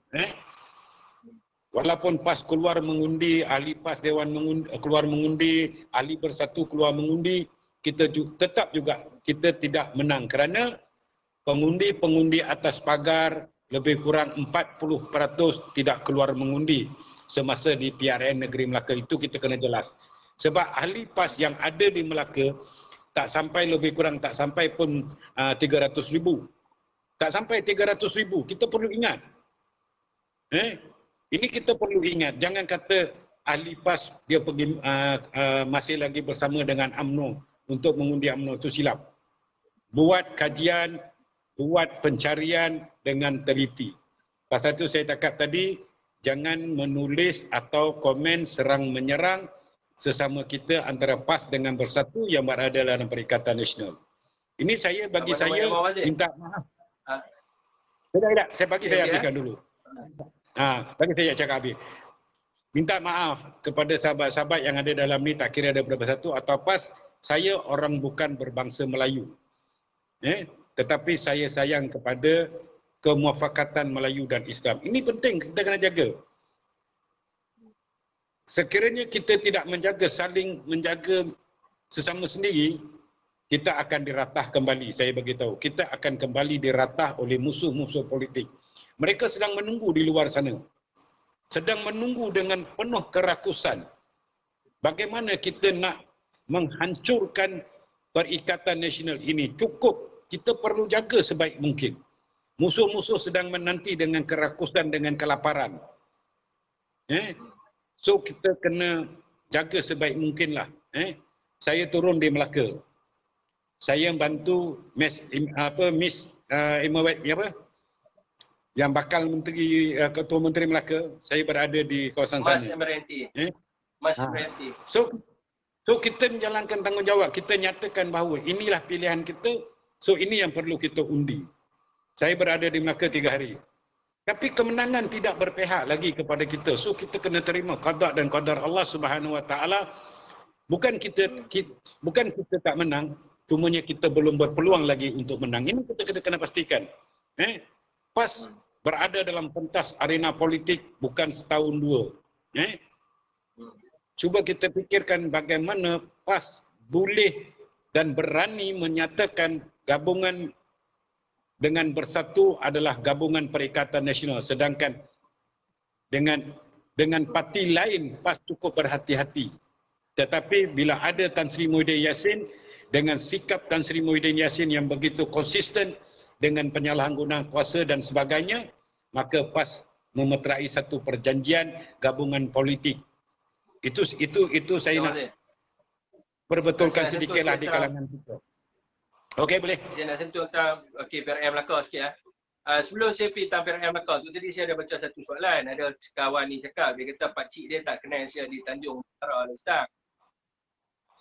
Ada 140,000 orang ya Abang Fazil lah. Jadi saya tak bolehlah pergi minum teh tarik dekat dalam 140,000 orang semua tu ada di situ.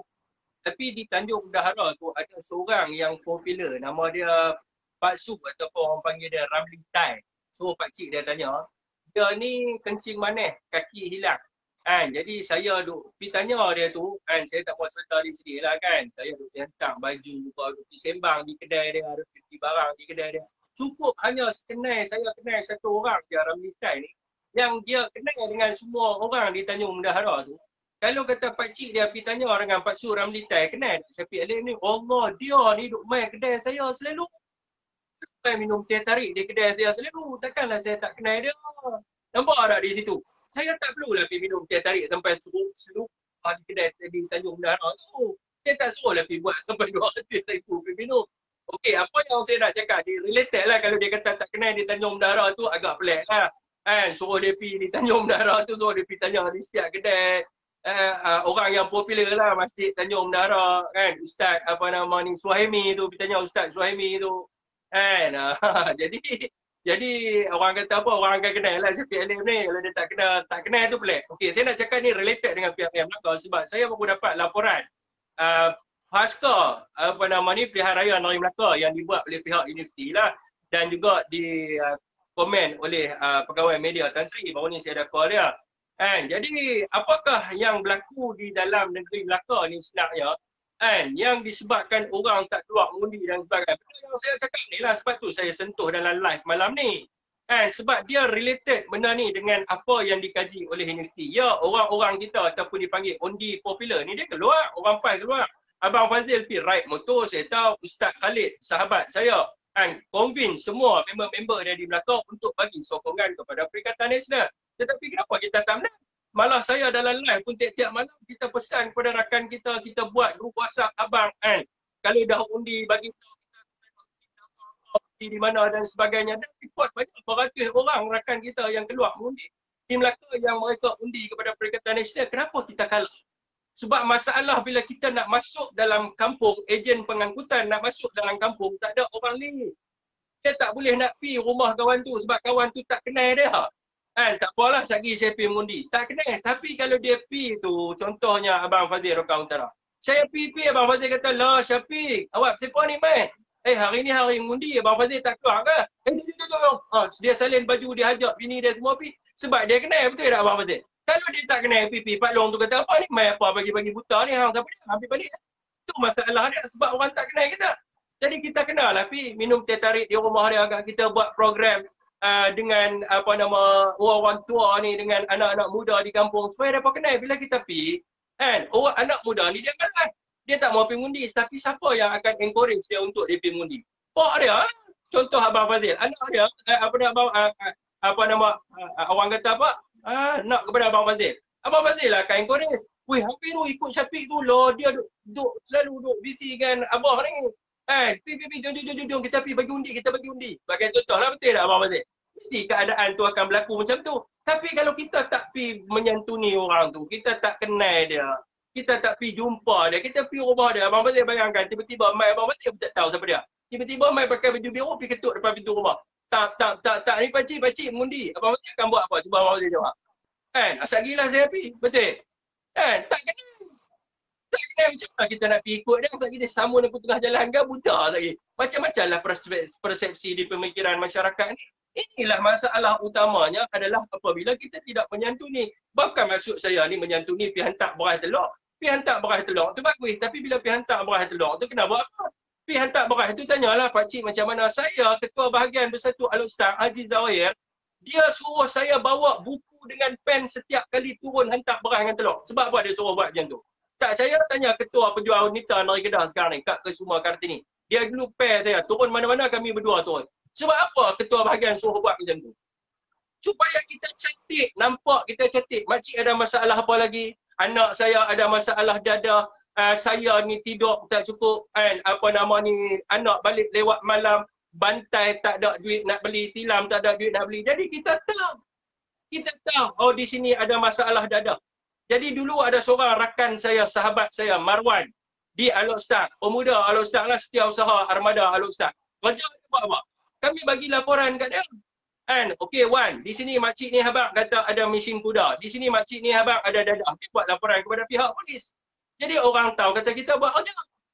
Itulah pasal kita kena pergi. Ni yang ketua bahagian saya buat. Sebab tu saya bagi tahu ke dalam live. Kenapa orang boleh, Haji Zawahir boleh popular di Al-Ustaz?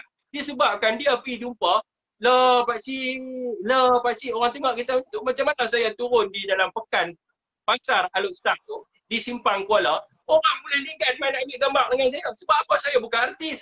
Sebab apa mereka boleh nak ambil gambar dengan saya dan sebagainya? Sebab apa? Sebab kita encourage people untuk mereka rasa selesa duduk dengan kita. Dan mereka rasa kita ni dekat dengan mereka, kawan dengan mereka. Mereka nak ada orang kata apa, memori dengan kita tu. Itu yang Abang Fazil cuba huraikan sikit. Engagement penting lah. Engagement daripada kepimpinan bahagian dan juga kepimpinan negeri. Engagement kepada rakyat dan juga ahli-ahli bawahan kita itu penting. Apabila ada engagement, so penyebaran ilmu dan penyebaran berkaitan tentang agenda parti itu akan berjalan. Tak kira lah Bersatu ataupun PAS. Ini penting. Kalau contoh pemimpin datang, dikala itu semua kepimpinan bahagian negeri semua berkerumun dengan kepimpinan pusat. Sebelum tu kita tak nampak batang hidung pun. Kita tak nampak batang hidung. Bila menteri, contohnya menteri daripada Bersatu datang, masa tu lah kau nak macam ni. Aku bahagian ini, aku bahagian ni. Bila menteri daripada PAS turun, semua nak macam ni. Aku ketua bahagian PAS sini, ketua cawangan sini. Sekarang ni bukan itu lagi dah. Engagement, maknanya setiap ketua bahagian, tak kira daripada PAS ataupun Bersatu, jalan seiring. Kena berpimpin tangan. Ketua pemuda PAS Bersatu berpimpin tangan. Ketua wanita, ketua muslimat. Sri Kandi So kena jalan sama. Kalau betul, bagi saya, minta maaf saya cakap, kalau betul kita nak bawa Perikatan Nasional menjadi peneraju politik negara, dia orang kena buatkan kerja ni dulu. Kepimpinan kena buat berganding bahu, kepimpinan negeri kena berganding bahu, ketua pemuda Sri Kandi semua berganding bahu. Jangan bersatu nak buat kerja sini, PAS nak buat kerja sini. Tak jadi apa. Bila begitu, orang PAS akan pergi kepada pemimpin PAS, orang bersatu akan pergi kepada pemimpin bersatu. Bila kala nak bersama?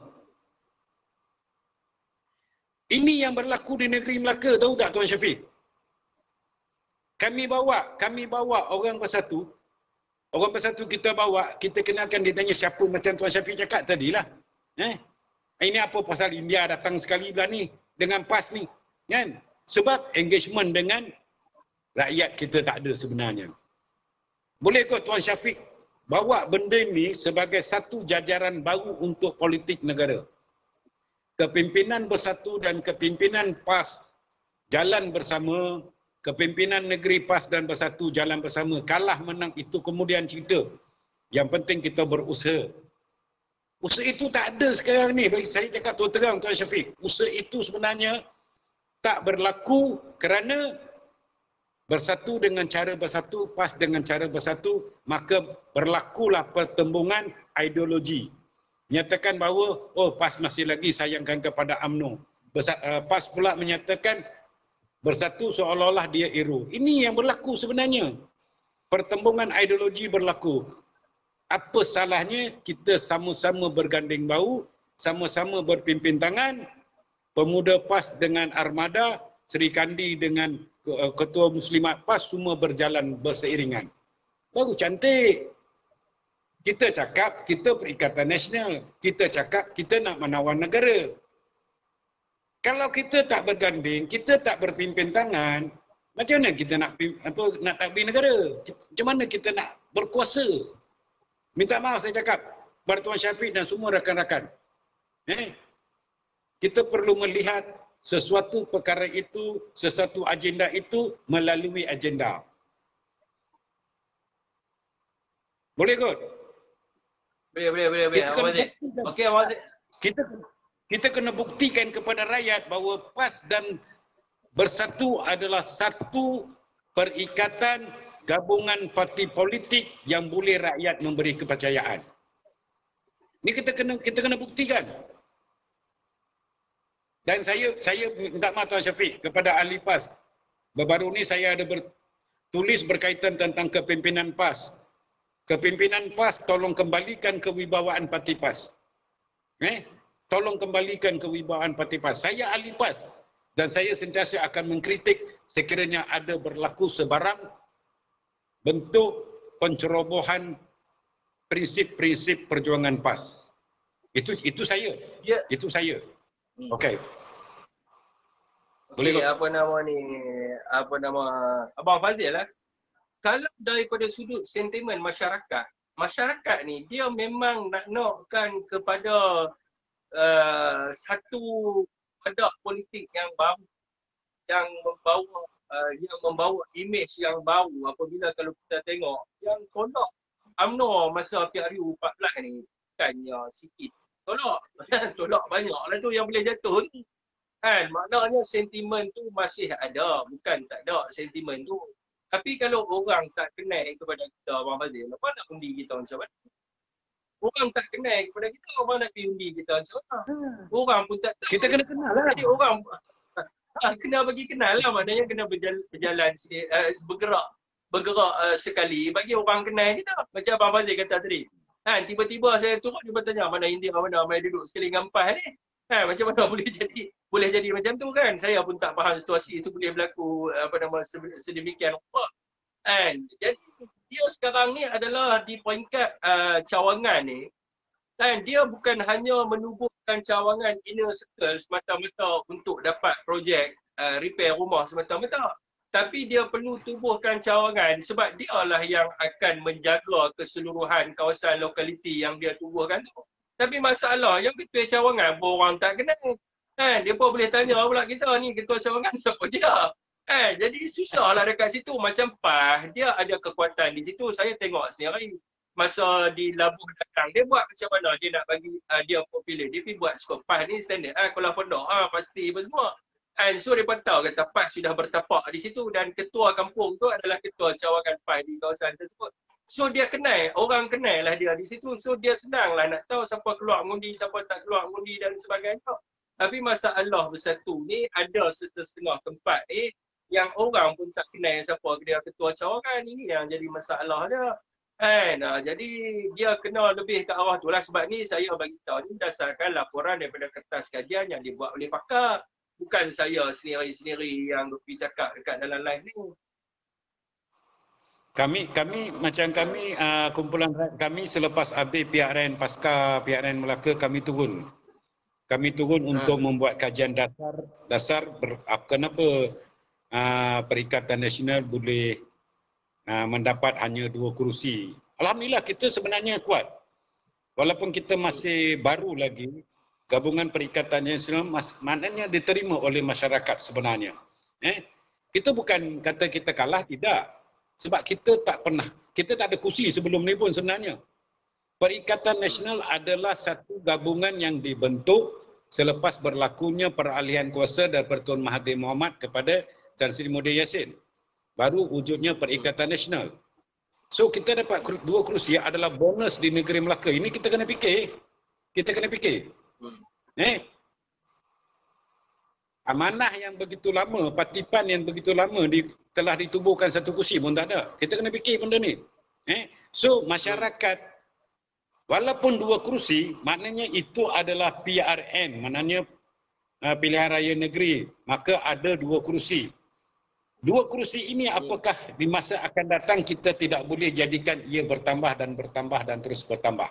Itu peringkat negeri, kan? Sekiranya itu saya cakap, kalau betul-betul Perikatan Nasional Gabungan PAS dengan Bersatu ini betul-betul ikhlas kepada rakyat, percayalah rakyat akan menerima. Lambat laun rakyat boleh menerima dan menyatakan bahawa ini adalah pilihan kita. Kita tidak lagi melihat kepada parti Harapan ke, UMNO ke. So mereka dah ada alternatif. Mereka dah menyatakan bahawa aku sebagai rakyat, aku ada Perikatan Nasional untuk aku pilih sebagai kerajaan, kan? So rebut peluang yang telah ada sekarang ini, jangan bertengkar, jangan bertelingkah sesama sendiri, jangan nak bergaduh, rapatkan soft, bentuk satu muafakat daripada peringkat persekutuan, peringkat negeri, peringkat cawangan, peringkat kampung, gabungkan betul-betul. Gabungkan betul-betul. Ya. Okey, macam tu juga UMNO. Dah, bukan. UMNO tak payah sebut lagi lah. Kita sekarang kita jangan sebut UMNO lagi. Lantak dia. Dah, bukan. Saya nak masukkan di sini. Macam tu juga dengan UMNO dengan PAS di peringkat penubuhan yang pada tahun 1946 dan juga 1951. PAS pada waktu tu dia terkenal dah sikit lah 1951 tu sebab dia bawa di bawah Persatuan Melayu Muda tu dulu. Dan di bawah KMM pada tahun 1936 yang diterajui oleh Dr. Burhanuddin Ailmi, dia dah ada pemuda dengan angkatan wanita dia. So dia tak teruk sikit lah 51 tu. Jadi macam UMNO pada 46, dia buat macam mana? Mula-mula penubuhan adalah mereka angkat sumpah di Batu Pahat. Kan? Masa tu On Jaafar bawa. Lepas tu macam mana dia sampaikan di seluruh Malaysia? Dia pergi cerita lah dekat orang. Kawan ni, kita tengok. On Jaafar jumpa dengan siapa? Dia jumpa dengan pembesar-pembesar di Raja dulu. Dia jumpa dulu semua cerita high level. Lepas tu dia pergi jumpa dengan orang-orang kampung. Dia bagi tahu ni, kita ni tak boleh ni duduk dengan British lama-lama. Kan, British ni duduk nak ambil tanah kita semua ni. Kita kena bawa ni perjuangan. Kita nak ambil perjuangan untuk kita ambil balik tanah kita. Kita nak merdeka dan sebagainya. Orang tanya lah, On Jaafar nak merdeka macam mana? Ni kita buat ni UMNO ni kan. Kita nak perjuang di bawah UMNO ni. Kita nak gabung orang Melayu semua. Kan, seluruh Malaysia. Lepas tu kita nak tuntut kepada British. Tunku Abdul Rahman pun bawa slogan yang sama. Kan, kita orang Melayu mesti bersama untuk kita tuntut kemerdekaan. Kan, jadi di sini kan motif of the story saya cerita pasal sudut sejarah ni kan adalah daripada situ. Kita pergi jumpa dengan orang, bukan kita ada pergi habaq dia kata mainlah masuk Bersatu, mainlah masuk PAS. Kan dia pun ada ideologi dia sendiri. Kan dia pun fikir juga, tak mau aku nak masuk parti ni apa semua. Tapi kalau kita pergi jumpa dengan dia, kita duk abang, kita ceritalah kat dia sikit, kita bagi tahu kat dia negara kita ni teruklah ni tengok ni dengan rasuah, kan dengan salah guna kuasa sebagainya. Kita kena ada ni parti politik yang nak lawan benda ni semua. Jadi dia tanyalah kepada kita, parti apa yang ada yang ni semua lah ni bersatu ni sebenarnya ditubuhkan untuk lawan rasuah dengan salah guna kuasa. Jadi Tan Sri Muhyiddin Yassin ni dia nak himpun rakyat Malaysia untuk bentuk kepada satu perjuangan yang baru. Kita nak lawan rasuah dengan salah guna kuasa. Lepas tu kita tubuhkan Perikatan Nasional dengan kita nak ada kebersamaan daripada sudut Islam ni sama rahmatan lil alamin. Kalau kita tak ada Islam, kita buang. Orang ambil rasuah dengan salah kuasa ni sebab dia tak ada agama, tak ada iman dalam diri dia. Sebab tu kita bawa kepada konsep Perikatan Nasional ni. Jadi kita ni kena sokong lah benda yang baik ni. Jadi dia nak duduk dah dengan kita. Dia taklah duduk dengan kita ni, tiba-tiba kita bawa pergi kat dia borang. Mainlah isi masuk satu ni, mainlah isi masuk PAS ni, kita duduk dengan PN. Kita sokong Abah. Dia pun, aduh, sokong Abah ni. Dia pun tak tahu tapi kita kenalah cerita kat dia sikit. Kita nak kenal rakyat Malaysia ni, nak kenal semua. Lepas tu dia pergi sampai. Benda tu barulah kita dapat kekuatan. Tapi kalau kita duk pergi jumpa dia, kita kena sokong Abah. Dia pun kadang dia tahulah kata Abah tu Tan Sri Muhyiddin Yassin. Kalau dia ingat kata Abah dia, Abah aku tak ada arwah lama dah. Abah masih nak kelak tu tapi dia tahan. Okay. Dia jadi Tuan Syafiq. Tak. Politik ni bagi saya, politik ini kita bukan nak ramaikan ahli parti kita sebenarnya. Bagi saya lah. Kita bukan nak ramaikan ahli parti politik kita sebenarnya. Politik adalah bagaimana kita memberikan penerangan kepada rakyat dan ahli parti lain untuk mereka menerima prinsip-prinsip perjuangan dan juga mereka boleh memberi sokongan. Kalau kita contoh, kita taken ahli UMNO masuk dalam Bersatu ataupun PAS, kalau buat tahi tak guna juga. Mindset kita kena ubah. Biar kalau contoh katakan Bersatu sekarang ni contoh ada 1 juta ahli pun tak apa, tak ada masalah. PAS ada 2 juta ke 3 juta ahli. Tak apa, itu tak jadi isu. Sekarang ni isunya mengundi adalah pengundi di atas pagar. Dan juga parti lain, ahli-ahli parti lain. Dan tak semestinya kita kena bagi borang ahli kepada mereka. Kita berikan penjelasan, kita berikan penerangan, kita nyatakan bahawa inilah prinsip-prinsip perjuangan Perikatan Nasional. Kalau kita jelaskan, saya rasakan elok Tuan Syafiq dengan Ketua Penerangan Bersatu iaitu Tuan Saiful, Tuan Saiful lah. Tuan apa? Datuk Wan Saiful Anjan. Datuk Wan Saiful ni turun kat seluruh Malaysia. Buat roadshow, bagi penerangan, bagi penjelasan. Kadang-kadang saya minta maaf Tuan Syafiq, di bengkel Bersatu elek. Ada macam tak ada. Kenapa? Sebab rakyat tengok, oh ini parti baru. Lepas tu hidup segan mati tak mau, kan? Pedih kena. Tak, ini kenyataan yang perlu kita terima. Kenapa?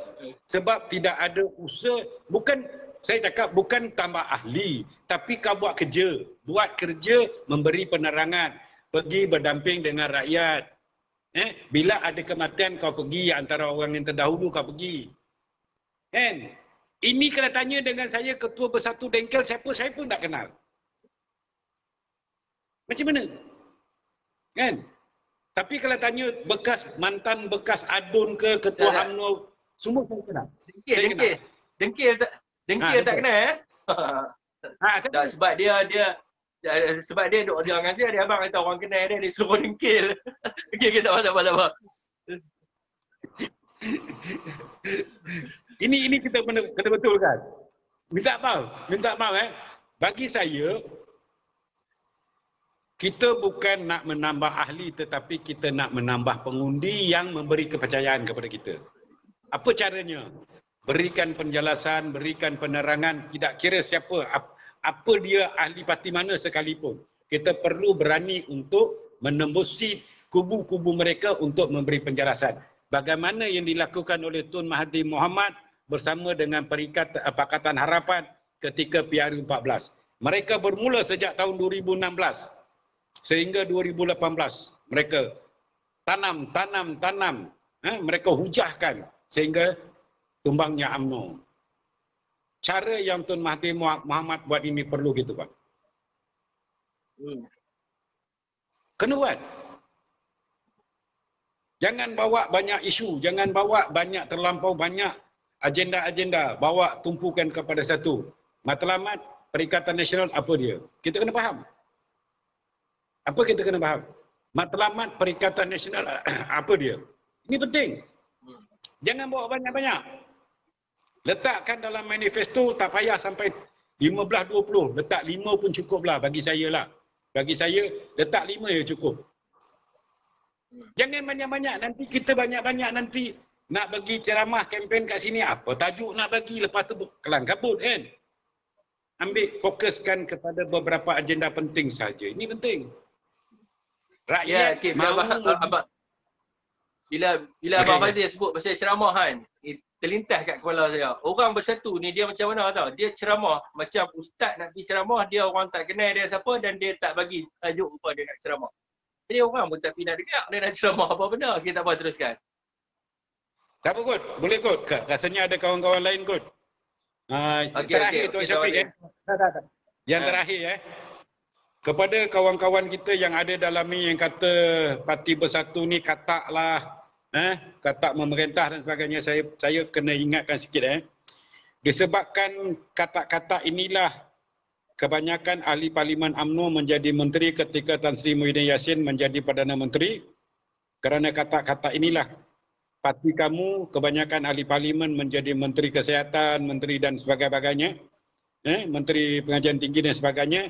Dan kerana katak-katak inilah sekarang ini pemimpin UMNO menjadi Perdana Menteri. Jangan menyatakan sesuka hati. Kalau tak ada kata-kata hari ini, UMNO yang dah kalah teruk boleh jadi Perdana Menteri. Hang fikir sendirilah. Kalau kamu nak main bahasa kasar, kita pun boleh main bahasa kasar. Tapi bahasa kasar kami beginilah. Kita pulangkan dengan cara, maknanya kerana disebabkan kata, hari ini parti kamu, pemimpin parti kamu menjadi Perdana Menteri dan mengisi kebanyakan jawatan dalam kerajaan. Sedangkan kamu adalah parti yang kalah. Okey kot? Boleh kot bagi kawan lain? Terima kasih. Minta. Okey. Assalamualaikum warahmatullahi wabarakatuh. Waalaikumsalam warahmatullahi wabarakatuh. Okey penting ayat kena. Betul kata-kata sangat kan. Jadi itulah conclusionnya. Saya akan buat benda ni tuan-tuan. Saya terpaksa jugalah run ke seluruh Malaysia menggunakan modal yang saya ada. Sabtu dan Ahad saya akan kontak lah tadi Encik Abang Firdaus. Kita akan kontak sembang-sembang kepada rakan-rakan kita. Ni inisiatif saya sendirilah. Saya terpaksa lah bergerak kan. Korek pilih tak mana pun. Nak trade forex ke apa kan. Sementara orang kata apa, kita pun tak tahu kerajaan ni berapa lama nak berdiri dan sebagainya kan. Jadi saya pun nak kena turun lah kan, pergi jumpa balik kan. Dulu masa 2018 saya trigger ya bulat home 3,000 orang duduk belakang depan Istana Negara. Kan dulu tuan-tuan kena ingatlah sejarah Istana Negara kan. Trigger je 3,000 orang turun Istana Negara. Kan, jadi bila kita buat hudud 2,000 orang kan, buat hudud kan, jadi macam-macam lah benda yang kita lalui bersama. Jadi nak kena pergi cari balik lah kawan-kawan yang dulu-dulu kan, nak kena pergi jumpa balik sorang-sorang kot ada had yang nak kalih ke apa kan, nak kena pergi jumpa lah balik daripada ni semua. Nak bagi penerangan balik kepada mereka semua. InsyaAllah lah, sebab ada orang yang kata kat saya tadi nak kena turun. Memang dalam perancangan saya tengah duduk telefon rakan-rakan, nombor telefon mereka semua nak ambil apa semua sekarang ni. And kita akan buat balik macam dulu. And kita akan cari balik kita punya rakan-rakan lama. And untuk kita, mungkin mereka kadang-kadang ni terlepas pandang ke apa kan. Kita nak kena cari balik. Nak kena pergi turun. Sebelum tu saya nak pergi balik pondok dulu Ustaz. Saya ingat bulan Februari ni saya nak balik pergi pondok Ustaz, pergi suluk Ustaz 2 minggu. Minggu kan tak tahulah kan, nak pergi bersuluk Ustaz, tengok tak mana kitab semua.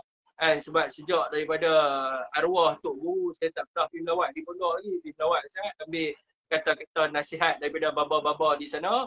Lepas tu kita akan run untuk kita menuju ke arah PRU ke-15 supaya kita menjadi satu parti yang dominan menguasai negara Malaysia. InsyaAllah tuan-tuan. Okey tuan-tuan, setakat duduk Tanjung Dahara boleh duduk ronda naik basikal. Hang kena ronda sakan bagi kurus lagi. Tengok ni. Zan Nikmat Zainal pun tahu kata saya duduk ronda naik basikal kot Tanjung Dahara. Saya di Putrajaya pun saya naik motor biasa saja pergi mana-mana. Saya tak pernah. Sebab tu saya nak bagi tahu kadang-kadang kawan kita kata, dia kata kena turun pakai BMW baru orang hormat.